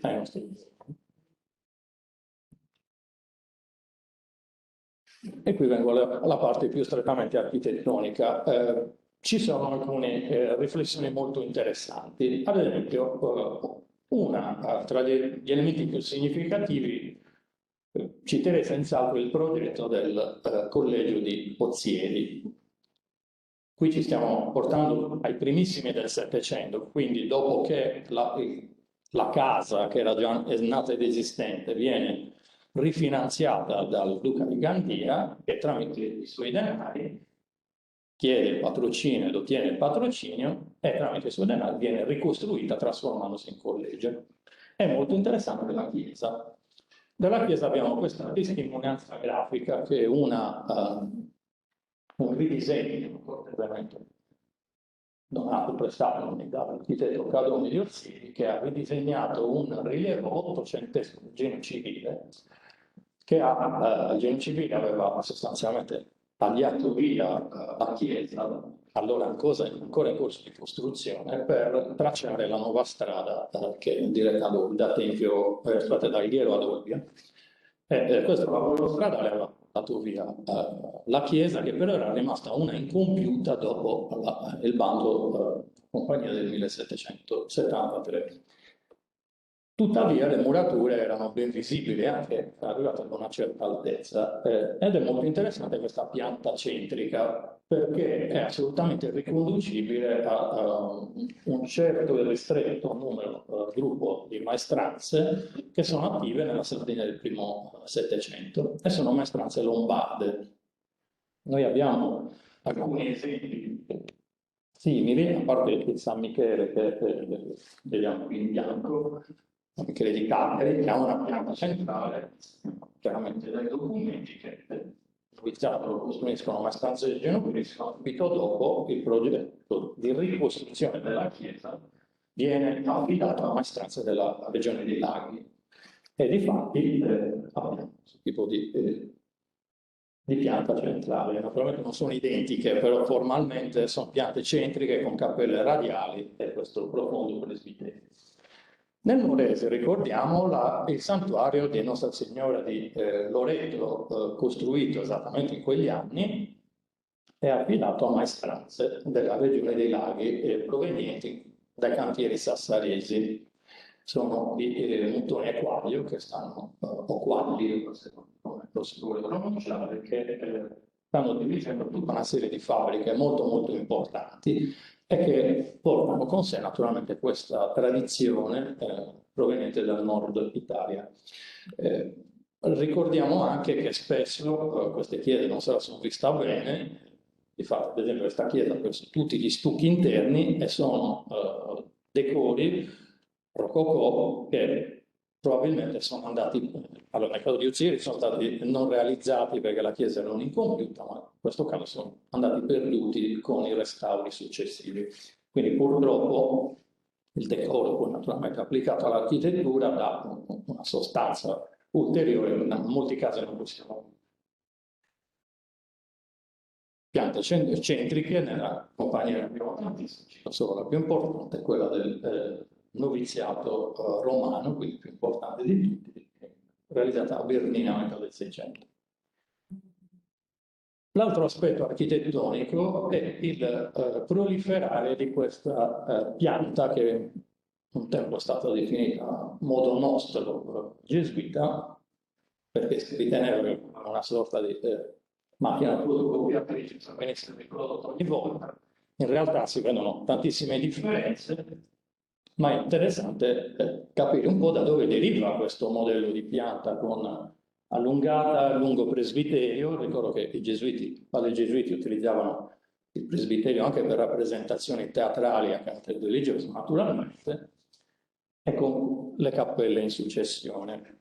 E questo è il collegio di Oliena, all'interno. Notiamo anche, proprio perché a ulteriore dimostrazione che il presbiterio spesso è utilizzato come palcoscenico per rappresentazioni teatrali, abbiamo i palchetti in alto che in un qualche modo simulano una sorta di teatro, il concetto di teatro non sacro, non gesuita, cifre estetiche distintive, che si sviluppa soprattutto nel Seicento, questo per esempio, come ha fatto a Praga e a Toledo, e hanno i palchetti esattamente come la chiesa di Oliena.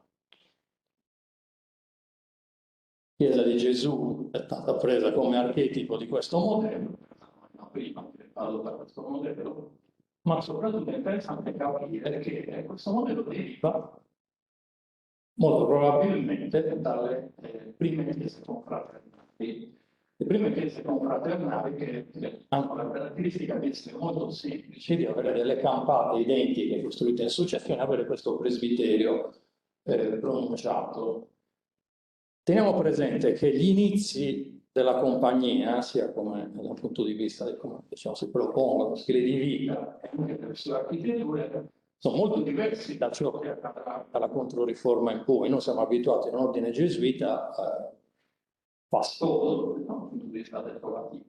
In realtà l'ordine gesuita nasce con un'estetica pauperistica, Lo stesso pontefice ha ricordato, al quale è arrivato più volte questo aspetto, forse dalla scelta del nome.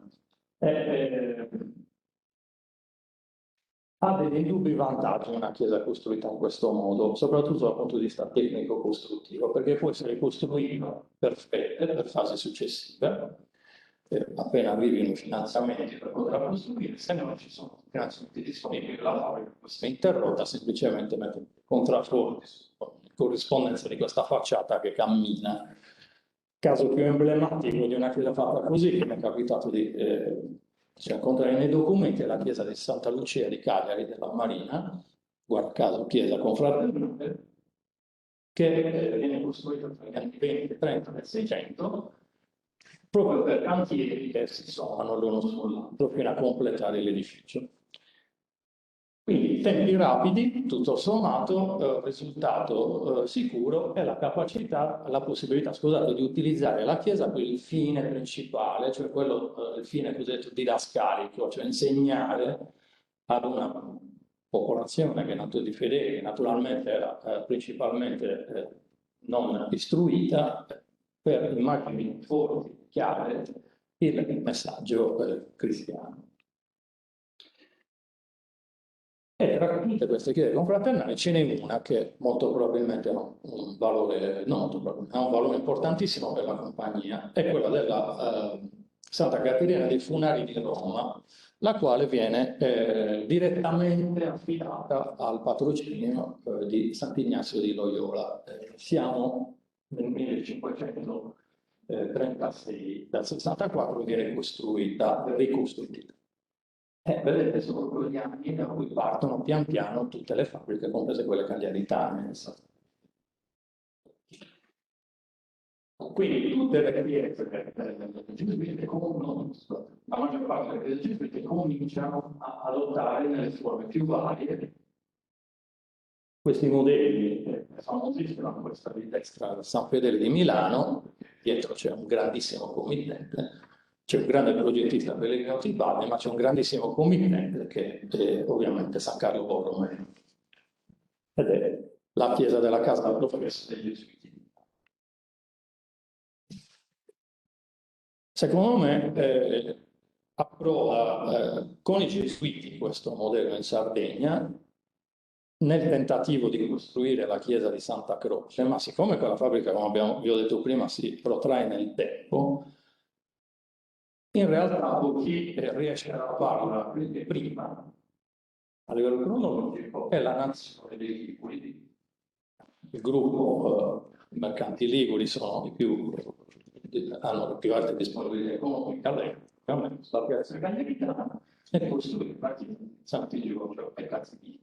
E adottano esattamente questo modello. È interessantissimo, infatti ci sia un documento in cui i gesuiti, che ancora stanno cercando di stabilire il loro collegio nella Marina, chiedono di poter insediarsi qui con questa chiesa, ospitando i liguri all'interno della loro chiesa, che ovviamente rifiutano l'invito, però fa capire che i gesuiti sono su questo tipo di piante di modello che stanno diffondendo quindi in tutte le chiese che stanno costruendo, comprese quelle della Sardegna centrale. Citerei soprattutto appunto il caso di Oliena. Che ci sia a che fare con i Liguri lo si capisce anche dal fatto che il principale indiziato come progettista del collegio di Oliena è Domenico Spotorno, che è il più importante costruttore nella seconda metà del Seicento in Sardegna, epoca in cui viene realizzata la chiesa Oliena. Chiudo dicendo che anche dal punto di vista urbanistico ci hanno insegnato molto e adottano una strategia insediativa molto interessante, perché intanto si insediano nel centro della città e non come avveniva nel Medioevo ai margini, pianificando nuove parti di città, ma nel centro città acquistano degli immobili in corrispondenza di un incrocio, talvolta dove c'è una piazza, e occupano i vari lati di questo incrocio collegando i corpi edilizi con dei sovrappassi, come succede ad esempio nella nostra Santa Croce. Ma la stessa scelta viene fatta, non facendo in tempo a completarla, anche a Oliena e a Bosa.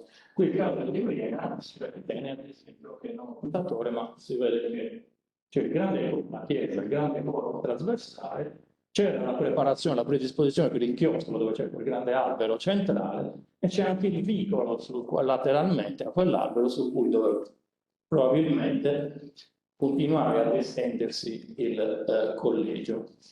E stessa cosa a Bosa grande coro, e questo centrale dimensione rispetto all'edificato circostante, si vede che ha più chiostri. È necessario che i collegi abbiano più chiostri, perché anche questo deriva dai seminari e da San Carlo Borromeo, perché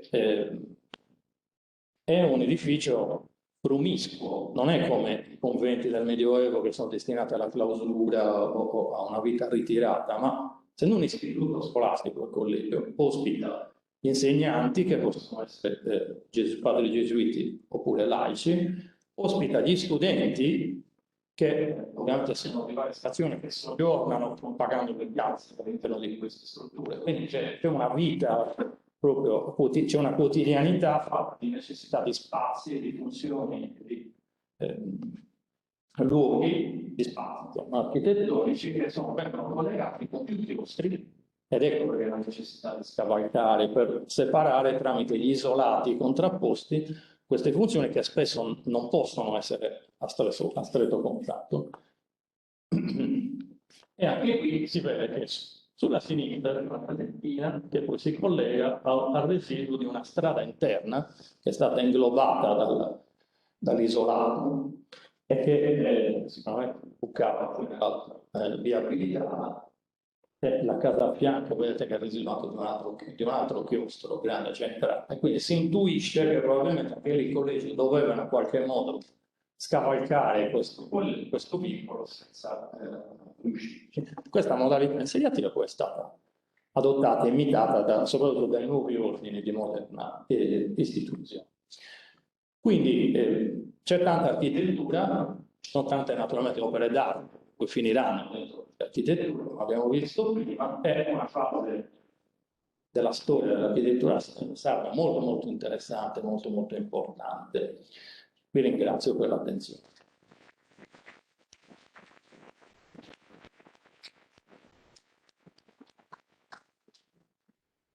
Sì, ringrazio il professor Schirro per il suo contributo.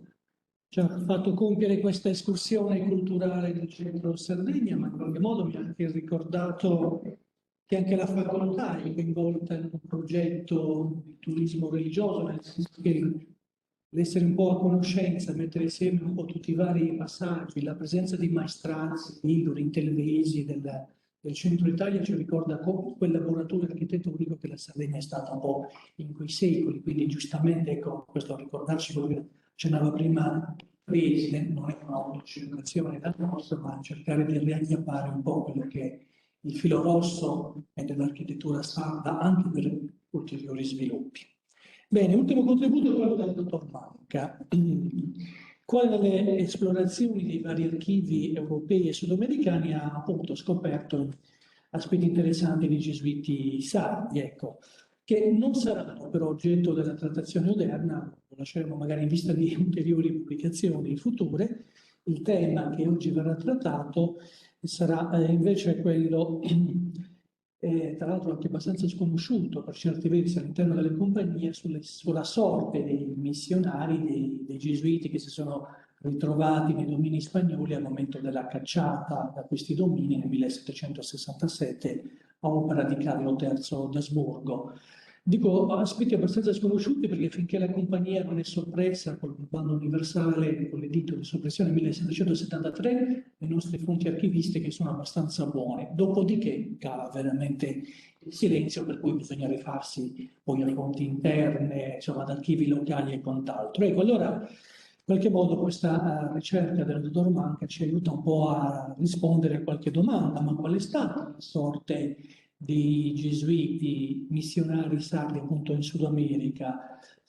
Cosa è stato di loro? Come sono rientrati in Europa? in quale modo, quindi un po' queste traversie del loro ritorno. Ecco, questo ci aiuta senz'altro quindi a cogliere alcuni aspetti inediti, ecco, di questi aspetti. Bene. Buonasera a tutti, grazie Padre Guglielmo, grazie alla facoltà per l'invito che mi permette di presentare i primi risultati di una ricerca che, come dice il titolo della presentazione, mira alla redazione di un catalogo di gesuiti sardi espulsi dai domini spagnoli in seguito alla prima sanzione del 1767. Alcune definizioni per capirci ed essere d'accordo sul quadro nel quale parliamo.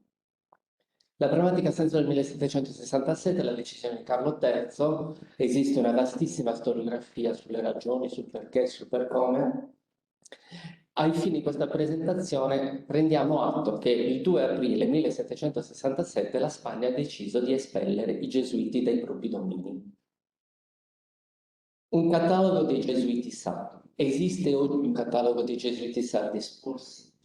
Non esiste un catalogo esclusivamente dedicato a tutti i gesuiti sardi espulsi, da cui l'idea di intraprendere questa sfida. Esistono tuttavia diversi cataloghi dove troviamo menzione, talvolta anche estesa, dei gesuiti sardi che sarebbero poi stati espulsi. E sono i cataloghi che sono prodotti dalle diverse province dove i gesuiti erano stati inviati in missione. Quindi abbiamo un catalogo per provincia e possiamo trovare notizie dei nostri conterranei in questi diversi cataloghi, che però naturalmente, come adesso vedremo, non sono comparabili, in quanto ogni catalogo ha dei diversi elementi, fornisce diverse informazioni. Un importante esempio è questo dizionario bibliografico del Messico, prodotto nel 1961, un'opera monumentale, è un capolavoro, parliamo di 14 volumi, oltre 10.000 pagine, dove troviamo gli 8 gesuiti sardi che sono in Messico il 2 aprile 1767. È la forma in cui viene presentato un missionario è, appunto, come dice il titolo, una biografia con elementi bibliografici che si concentrano però praticamente in forma esclusiva sui documenti ritrovati nell'archivio di Città del Messico. Quindi è molto importante perché fornisce dati essenziali per capire la storia del ruolo dei sardi, ma è comunque limitato al Messico. Non so cosa sia successo. Forse bisogna aspettare qualche attimo, c'è una interruzione nella registrazione probabilmente. Non va avanti? Non va avanti.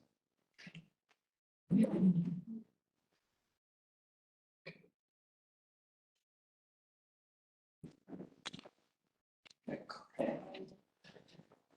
Diversa è la catalogazione dei sardi nel Perù, un'opera del 1934 che appunto i gesuiti desterrados del peruano desterrados a Italia. È un'opera narrativa, un 180-190 pagine in cui vengono appunto narrate le vicende dell'annuncio dell'espulsione di come i gesuiti in Perù abbiano lasciato l'America e siano arrivati in Italia. E poi a pagina 190 inizia a fare la catalogo e c'è una tabella che, come vedete, è molto diversa dal tipo di informazione che ci forniva prima nell'esempio messicano e ci fornisce patria, luogo, data di nascita, data dell'ingresso nella compagnia e la data di decesso. Interessante notare che in questa pagina c'è soltanto il nostro conterraneo, che è Antonio Pinto, talvolta Antonio Pinto, talvolta Antonio Pintus, e per il quale non c'è la data di decesso. È molto difficile poter avere la data di decesso dei gesuiti sardi una volta espulsi. Quindi abbiamo visto Messico e Perù, le province sono la provincia il catalogo sul Quito, che corrisponde all'Equador, è un catalogo molto particolare perché in realtà chi lo ha redatto si è la faccio semplice, non è così semplice, si è praticamente limitato a riprendere i cataloghi originali riproducendoli, e in questo caso abbiamo addirittura due sardi da pagina. Il primo è Luca Satta, il secondo è Francisco Campus, e Francisco Campus è il più anziano di tutti i gesuiti che fu espulso. Era nato nel 1697 ed è anche quello che è ritornato in Europa per ultimo nel 1773, perché le autorità equatoriane lo difendevano dal momento che era appunto particolarmente anziano ma anche cieco, e fu soltanto con le insistenze da Madrid che furono obbligati a rinviarlo in Europa.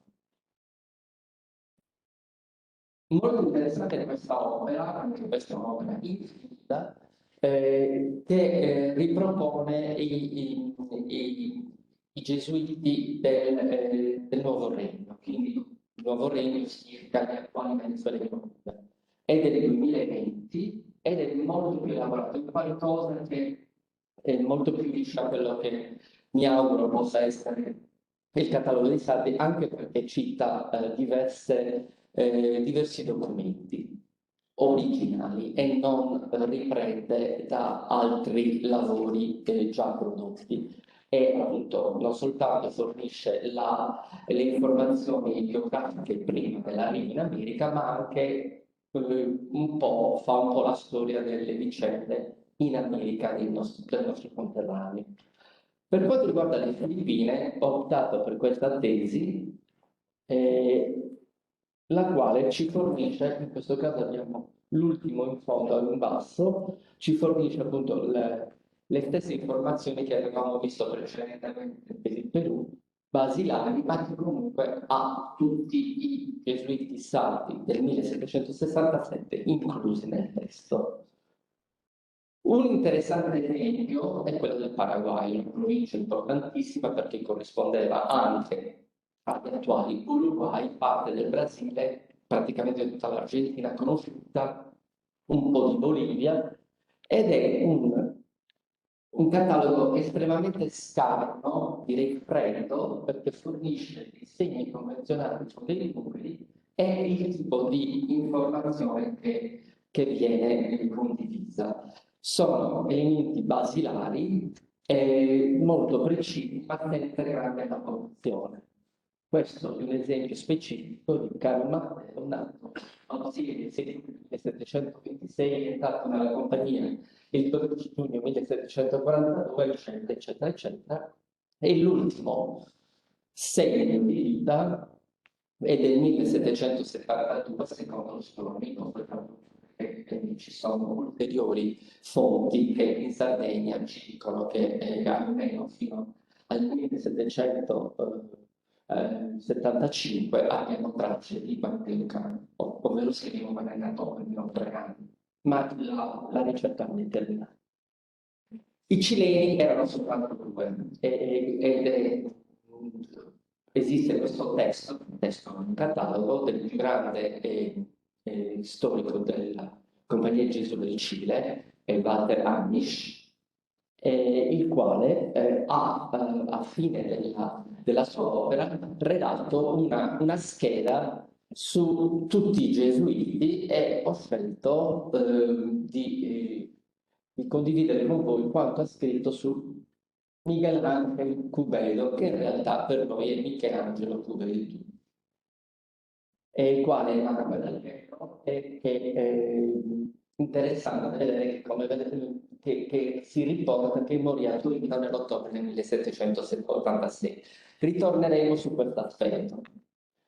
Vado un po' veloce perché coprire tutte le province richiede un po' di tempo, e poi passare alla seconda parte, che è quella più interessante dell'umana. Questo è un aspetto tecnico-accademico, che però è la base per vedere da dove partiamo e capire perché andiamo in questa direzione.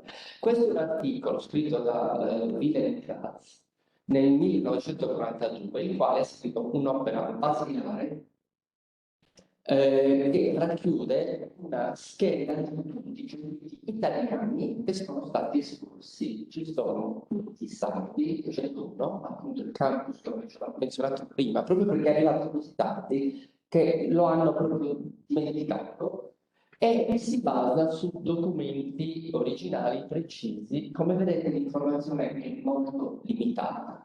L'aspetto importante, grazie, è veramente un'autorità, è che possiamo constatare che sui 97 gesuiti sardi circa, che sono nell'articolo di Graz, almeno 1 su 3 è sardo, quindi il 30% dei gesuiti espulsi erano sardi. Vi è poi, impossibile non menzionarlo, il lavoro del padre Turcas, che in conclusione del suo Gesuiti sardi intera missione nel 600-700 presenta un appendice che ha tutta la lista dei gesuiti, 111 gesuiti, che lui divide in periodo spagnolo e periodo sabaudo. E il periodo sabaudo racchiude tutti i gesuiti espulsi e sono tutti presenti. Vediamo anche qui lo stile è molto limitato, in quanto le informazioni però tutte non intendevano fare un catalogo, stava soltanto presentando tutti i gesuiti sardi. E qui vediamo il cubedro che ho menzionato prima, riprodotto con anche qui ultima notizia 1767 in Sardegna. Adesso vediamo qualcosa di più, forse più interessante, meno strettamente tecnico. Dove erano i gesuiti sardi il 2 aprile 1767? Ho scelto l'ultimo punto in cui si trovavano, perché attualmente si muovevano, nel momento in cui è giunta la notizia, l'ultima sede che hanno avuto in America. E possiamo constatare che i conterranei coprivano un'area geografica che andava dalla California, perché il 12 in realtà è in California, fino praticamente alle porte della Patagonia, e dall'Oceano Atlantico in Argentina all'Oceano Pacifico in Ecuador, in Perù e in Cile. Per non parlare poi di una presenza abbastanza solida, direi, nel Mar dei Caraibi, sia in Venezuela che in Colombia e soprattutto in Messico. Non dimentichiamoci dei Filippini, che al momento dell'espulsione erano 4, 3 a Manila e 1 nell'isola di Cebu, un'isola molto importante perché è quella dove fu ucciso Magellano.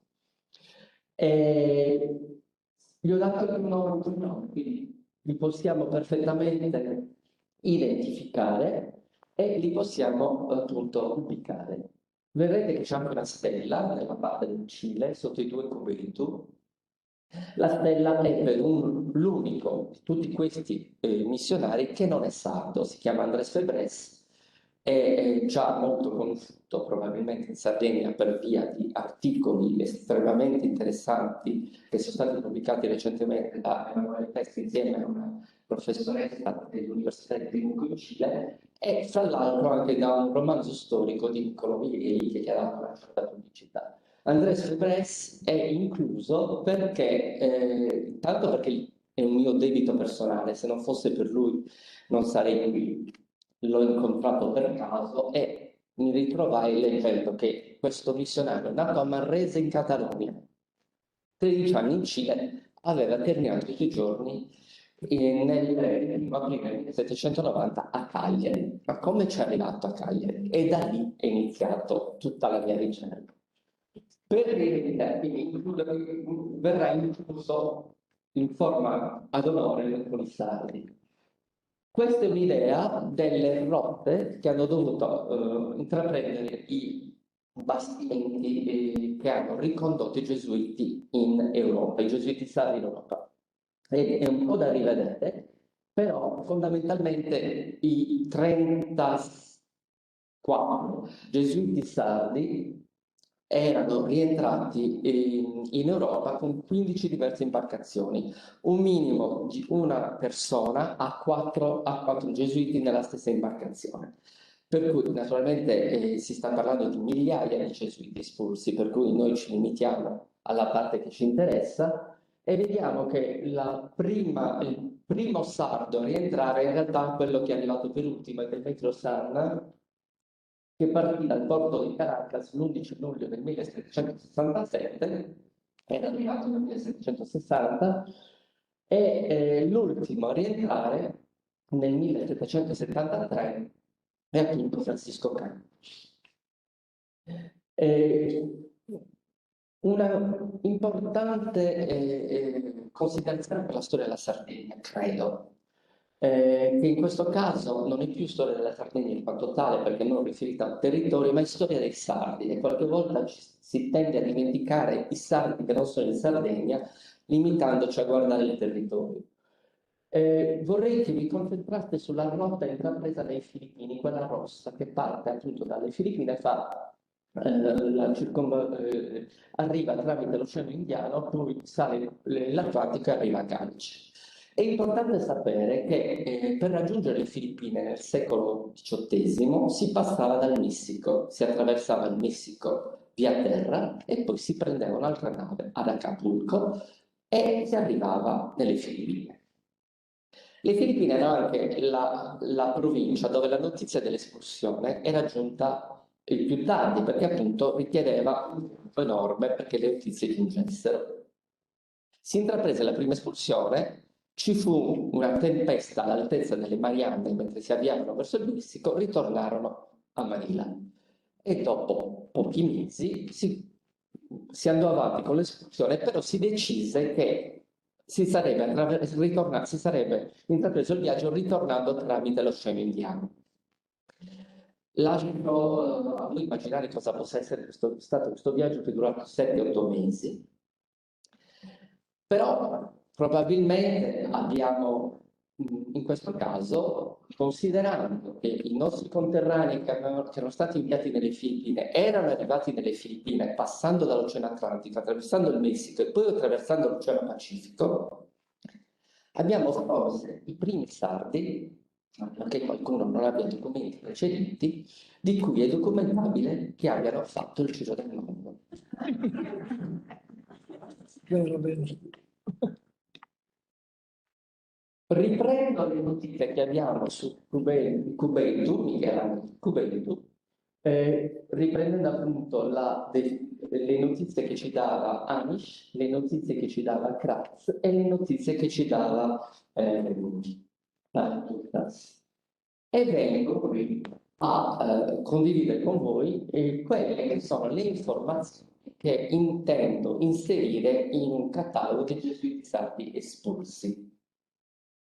La data di luogo di nascita, la data di ingresso nella società della compagnia e fin qui ci siamo. Data di partenza dalla Sardegna delle missioni, data di arrivo al Puerto Santa Maria. Il Puerto Santa Maria è un puerto che si trova a 10 km da Cadice e a 90 da Siviglia, dal quale salpavano praticamente tutte le navi che andavano verso le Americhe, le Indie.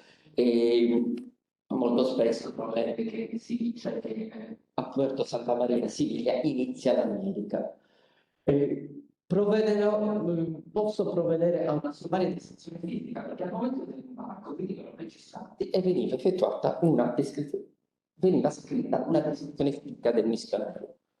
La data della partenza dell'America, il nome dell'imbarcazione, il nome del capitano, la data di arrivo in America, la data di volo del quarto e poi lascerei uno spazio, perché il mio obiettivo in realtà è di fornire una struttura, uno scheletro, un'impalcatura perché i studiosi possano affidarsi a questo catalogo, è ambizioso però ci proviamo, per le loro ricerche più approfondite sulle opere, con la sicurezza di avere i documenti certi, date certe, perché vi assicuro che l'università sarebbe molto precosti di vedersi perché le fonti sono infinite, quindi vanno verificate e perché le fonti possono essere verificate non c'è altra soluzione che affidarsi agli archivi e molto spesso affidarsi alla loro stessa voce.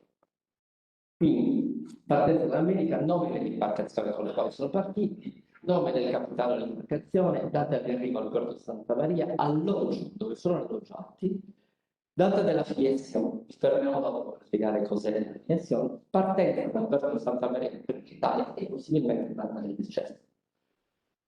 Per la partenza dal porto di Santa Maria per l'Italia c'è un problema, l'archivio di Cadice ha subito un incendio nell'agosto del 1976, per cui è un lavoro di ulteriore ricucitura mettere insieme come i gesuiti siano partiti dalla Spagna e arrivati in Italia, però ci arriveremo. E vediamo adesso a che cosa corrisponderebbe quindi una scheda nel momento in cui applicassimo il criterio che ho notato, che è un criterio che, ripeto, si vuole basare su documenti e tende, la mia intenzione è cercare di farli letteralmente rivivere, farli rivivere facendo possibilmente parlare gli stessi gesuiti. Vediamo quindi che inseriremo i dati raccolti, e questo è un esempio. Miguel Ángel Cubello non è uno dei principali, non è uno dei meno importanti. È un missionario che ha fatto il suo lavoro, la sua opera, e del quale avete visto, si sa ben poco. Erano quelle 2 o 3 righe che avevamo prima. Vediamo invece con l'impostazione che ho cercato di dare quali tipo di informazioni possiamo raccogliere, che ripeto saranno molto importanti per altre ricerche. Nato nel 5 novembre 1729 e per la compagnia del 19 maggio 1746, parte dalla Sardegna nel novembre del 53. Arriva a Puerto Santa Maria, Siviglia, dopo 222 giorni di viaggio, nel luglio del 1754, e continua i suoi studi a Siviglia. Tutto quello che voi vedete qui è estratto da vari archivi. Quando dico vari archivi parlo di Madrid, Loyola, Barcellona, Siviglia, Granada, Santiago del Cile e Buenos Aires, per il momento. Non appare nel manifesto dei partiti su San Francisco Javier, datato 30 gennaio 1755, che è venuto all'ultimo momento, il numero 40, ultimo dei partiti del Cile. E abbiamo la descrizione fisica, M.C. che corrisponde normalmente a mediana corporatura, bianco, un po' pallido, con gli occhi nocciola e i capelli e la barba nera. Parte dal porto Santa Maria l'8 aprile del 1755 sul San Francisco Javier, alias El Torero, il cui capitano era Nicolás Aizpurúa. Sono elementi molto importanti per un ricercatore, perché se voi cercate da solo Nicolás Aizpurúa troverete molte informazioni che magari non trovate cercando il Torero. È un paradosso, però questa è la realtà.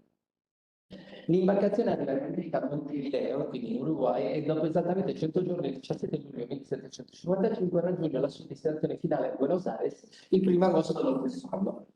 Quelle che sono con i 3 asterischi sono delle note che io intendo inserire per ravvivare un po' la scheda che altrimenti è semplicemente fattuale e fornire ulteriori possibili vie di ricerca per chi potesse essere interessato da questo personaggio.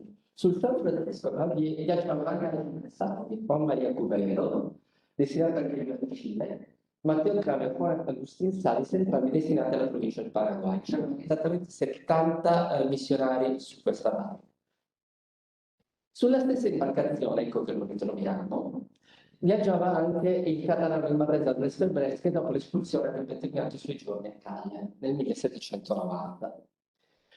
È importante sapere che Manuela Marra era arrivato in America a bordo del Torero. Per tutta la rotta di viaggio era stato confessato dai Gesuiti per assumere l'incarico di governatore del Cile, ruolo che ricoprì fra il 1755 e il 61, e poi divenne viceré del carica che coprì dal 61 al 76, essendo lui l'artefice, colui che tutti si era impegnato per espellere le formazioni professionali, mi sto facendo rifugiare, i gesuiti dal Perù e dal Cile.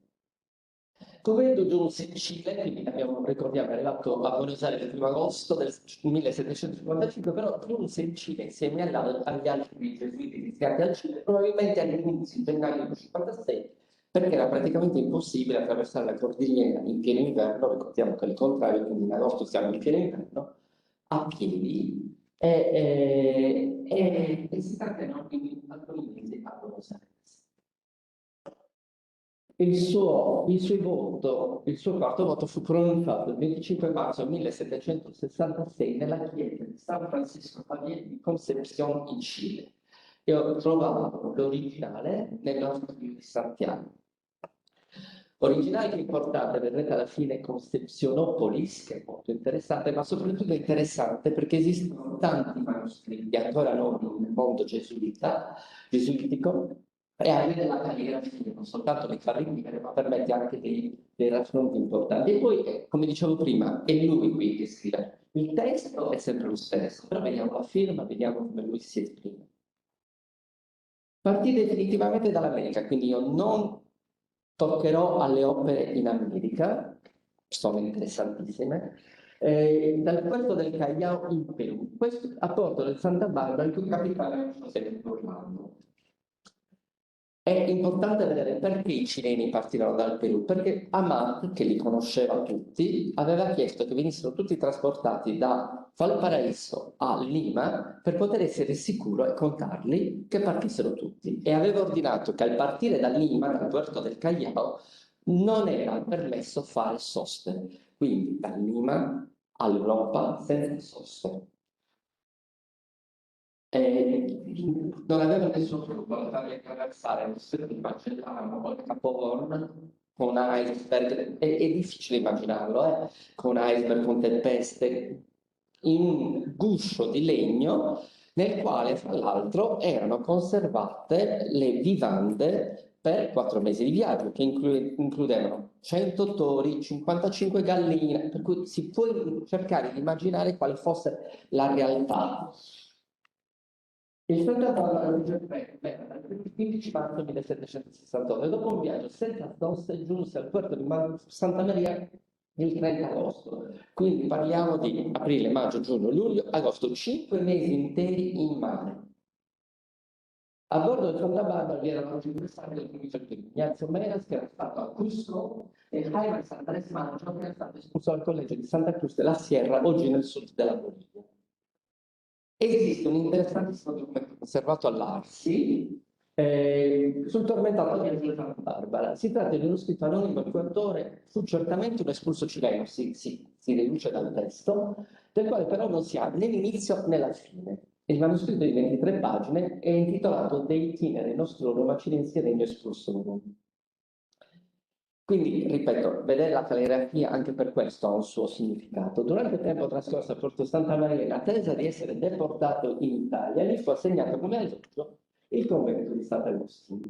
La filiazione di Milano, Tubero, quindi a cui sarebbe arrivato il 30 agosto, ebbe luogo il 27 settembre 1768. Che cos'era? Era l'intervista alla quale erano sottoposti tutti i gesuiti espulsi all'arrivo, nella quale dovevano narrare in brevissimo spazio la loro vita. E abbiamo qui, grazie alla concessione dell'archivio di Madrid, la filiazione di Cubero. Quello che vorrei sottolineare è che le ultime 3 righe soltanto sono autografi, perché nelle ultime 3 righe dice io confermo e firmo quanto detto sopra, e le firmo con il del Cubero. E questo è quello che riporta nella filiazione. Quindi abbiamo che le informazioni che già abbiamo, nata da Alghero, figlio di Giovanni Ignazio Cubedo, che naturalmente Cubedo, Maria Giuliana Spano, Cristiano Sviglietto, molto importante, nato il 29, fu novizio in Sardegna per iniziò i suoi studi che concluse nel Collegio Massimo di Santiago del Cile. Ottenne la terza approvazione nel collegio di San Paolo del Cile, dal quale fu destinata alla missione dell'Obispato di Santiago del Cile e poi missionario nei Colindos di Santa Fe. E infine nel collegio di Guardia Speranza, che è dominato di San Luigi Gonzaga, che in realtà sono a Concepción, dove lui si trovava nel 1766. E come vedete dice sacerdote professo il quarto voto, come così lo manifesta, firma con proprio nome. Questa è la parte che lui scrive, la parte autografa, nel porto di Santa Maria e firma. Questa è la parte autografa. Ripeto, questo è lo schema che cercherò di utilizzare per tutti i gesuiti espulsi. Vorrei rivenire un attimo, se possibile, indietro, prima di concludere con l'ultima con l'ultima slide.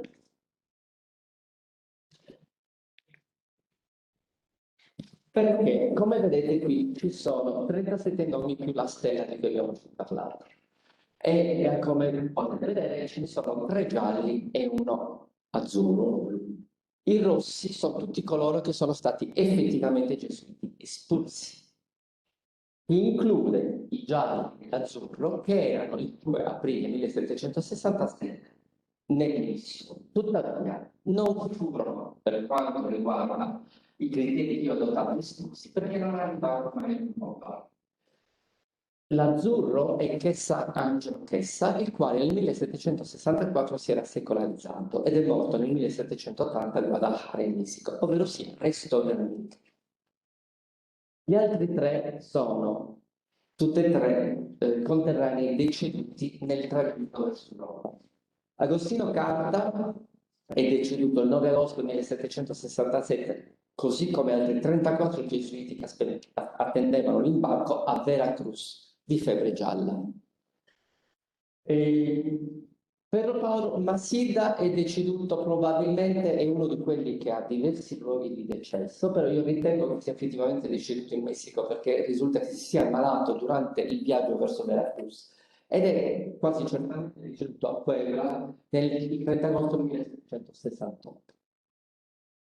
Sul decesso del padre Angel Maria Manca, che aveva 80 anni e che le autorità avevano cercato in tutti i modi di far rimanere, ma lui volle ripartire con i propri confratelli, è avvenuto, come vedete, il 37 nel canale di Bahamas. C'è un altro gesuita che nel suo diario, si chiama Isidro Losa, riporta che il padre Miguel Angel Maria Manca era deceduto alle 5 del mattino del 13 ottobre 1767 non ce la faceva più, era sfinito e il suo corpo fu abbandonato, consegnato alle acque del canale di Bahamas. Pertanto i gesuiti sardi che arrivarono in Europa erano 33, tuttavia non tutti arrivavano in Sardegna.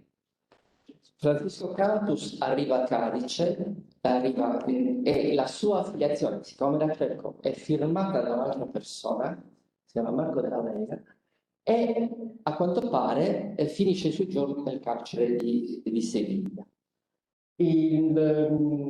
Demetrio Sanna, che era quello che era partito per primo, il numero 29, decise di non tornare più in Sardegna e andò a Fano e produsse diversi importanti testi di natura teologica. Era molto coinvolto anche con le discussioni appunto sulla soppressione del sindaco di Pistoia e mi rimane Garruccio era anche lui messicano, il numero 12, il quale, poiché proveniva dalle missioni del nord, tutti quelli che provenivano dalle missioni Sonora e Sinaloa furono detenuti e morì in cattività nel convento di Lupiana, vicino a Guadalajara, in Spagna, nel 1789. Gli era stato offerto per intercessione dei parenti la possibilità di rientrare, ma lui aveva rifiutato molto degnamente, dicendo che se non veniva scaricato con qualsiasi accusa lui rimaneva finché non si chiariva la posizione.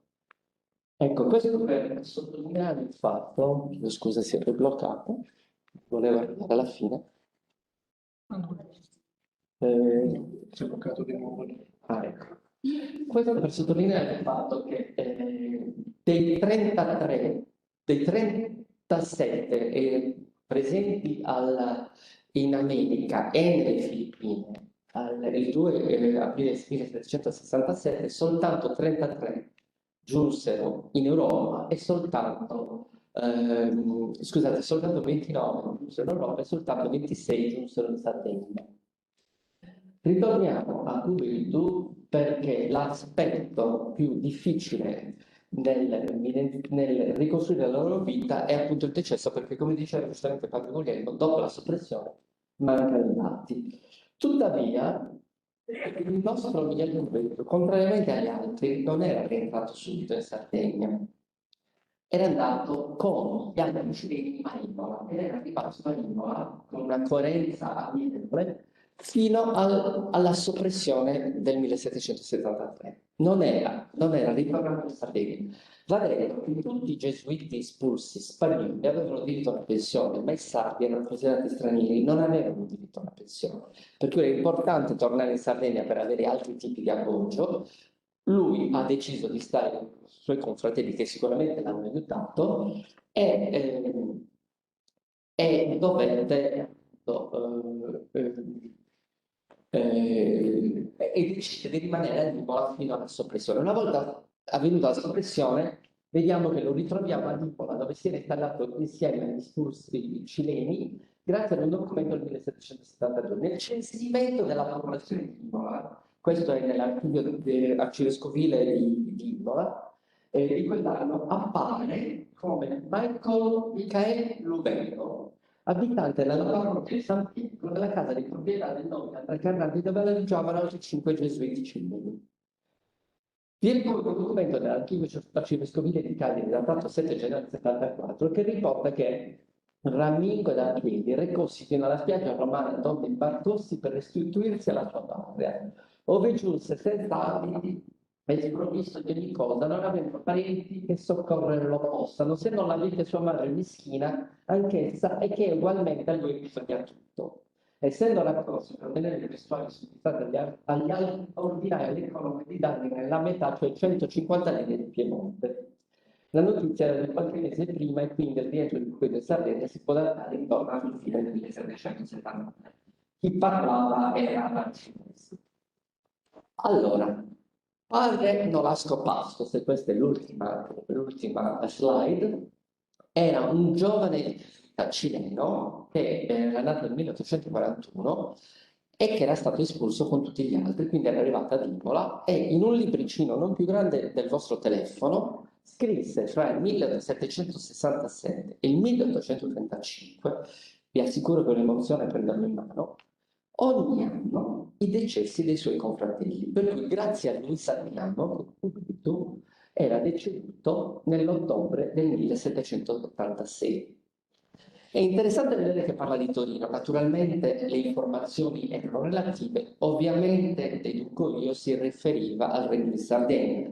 Non credo che Cupido fosse a Torino in quel momento. Lo stesso fa per Andrés Febrés, che risulta morto il 1 febbraio del 90, anche lui a Torino, è certo che fosse morto a Cagliari, ed è interessante perché pare che Febrés sia morto in conseguenza di un incidente cardiovascolare e il 1 febbraio ha avuto l'incidente, in realtà era morto il 1 aprile. Sarebbe molto interessante approfondire la storia della comunicazione fra la Sardegna e il resto del continente, in particolare l'Italia, per sapere come fra di loro comunicavano.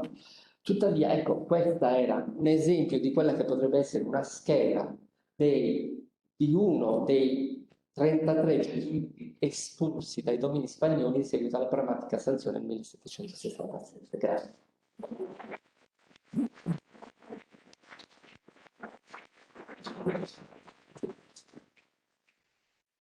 Posso chiaramente non ringraziare il dottor Chieleman di Nissa, che ci ha un po' fatto emozionare raccontandoci tutte queste vicende, e anche a me, permettetemi un inciso, nel senso, prima ha citato questo gesuita catalano a cui si è molto affezionato, l'Andrés Febrés, morto qui a Cagliari nel 1790. Ecco, mi raccontava il dottor Manca che si tratta di un'autorità scientifica nel campo degli orologi solari, delle meridiane, una delle principali di tutto il 1700. Ecco, sapere che questo gesuita è morto a Cagliari, nel momento in cui a Cagliari i gesuiti erano tutti concentrati a San Michele, in un luogo che per noi, che per molti di noi è molto caro, in qualche modo mi emoziona, ecco, sapere che un personaggio così importante poi abbia finito i suoi giorni a Cagliari.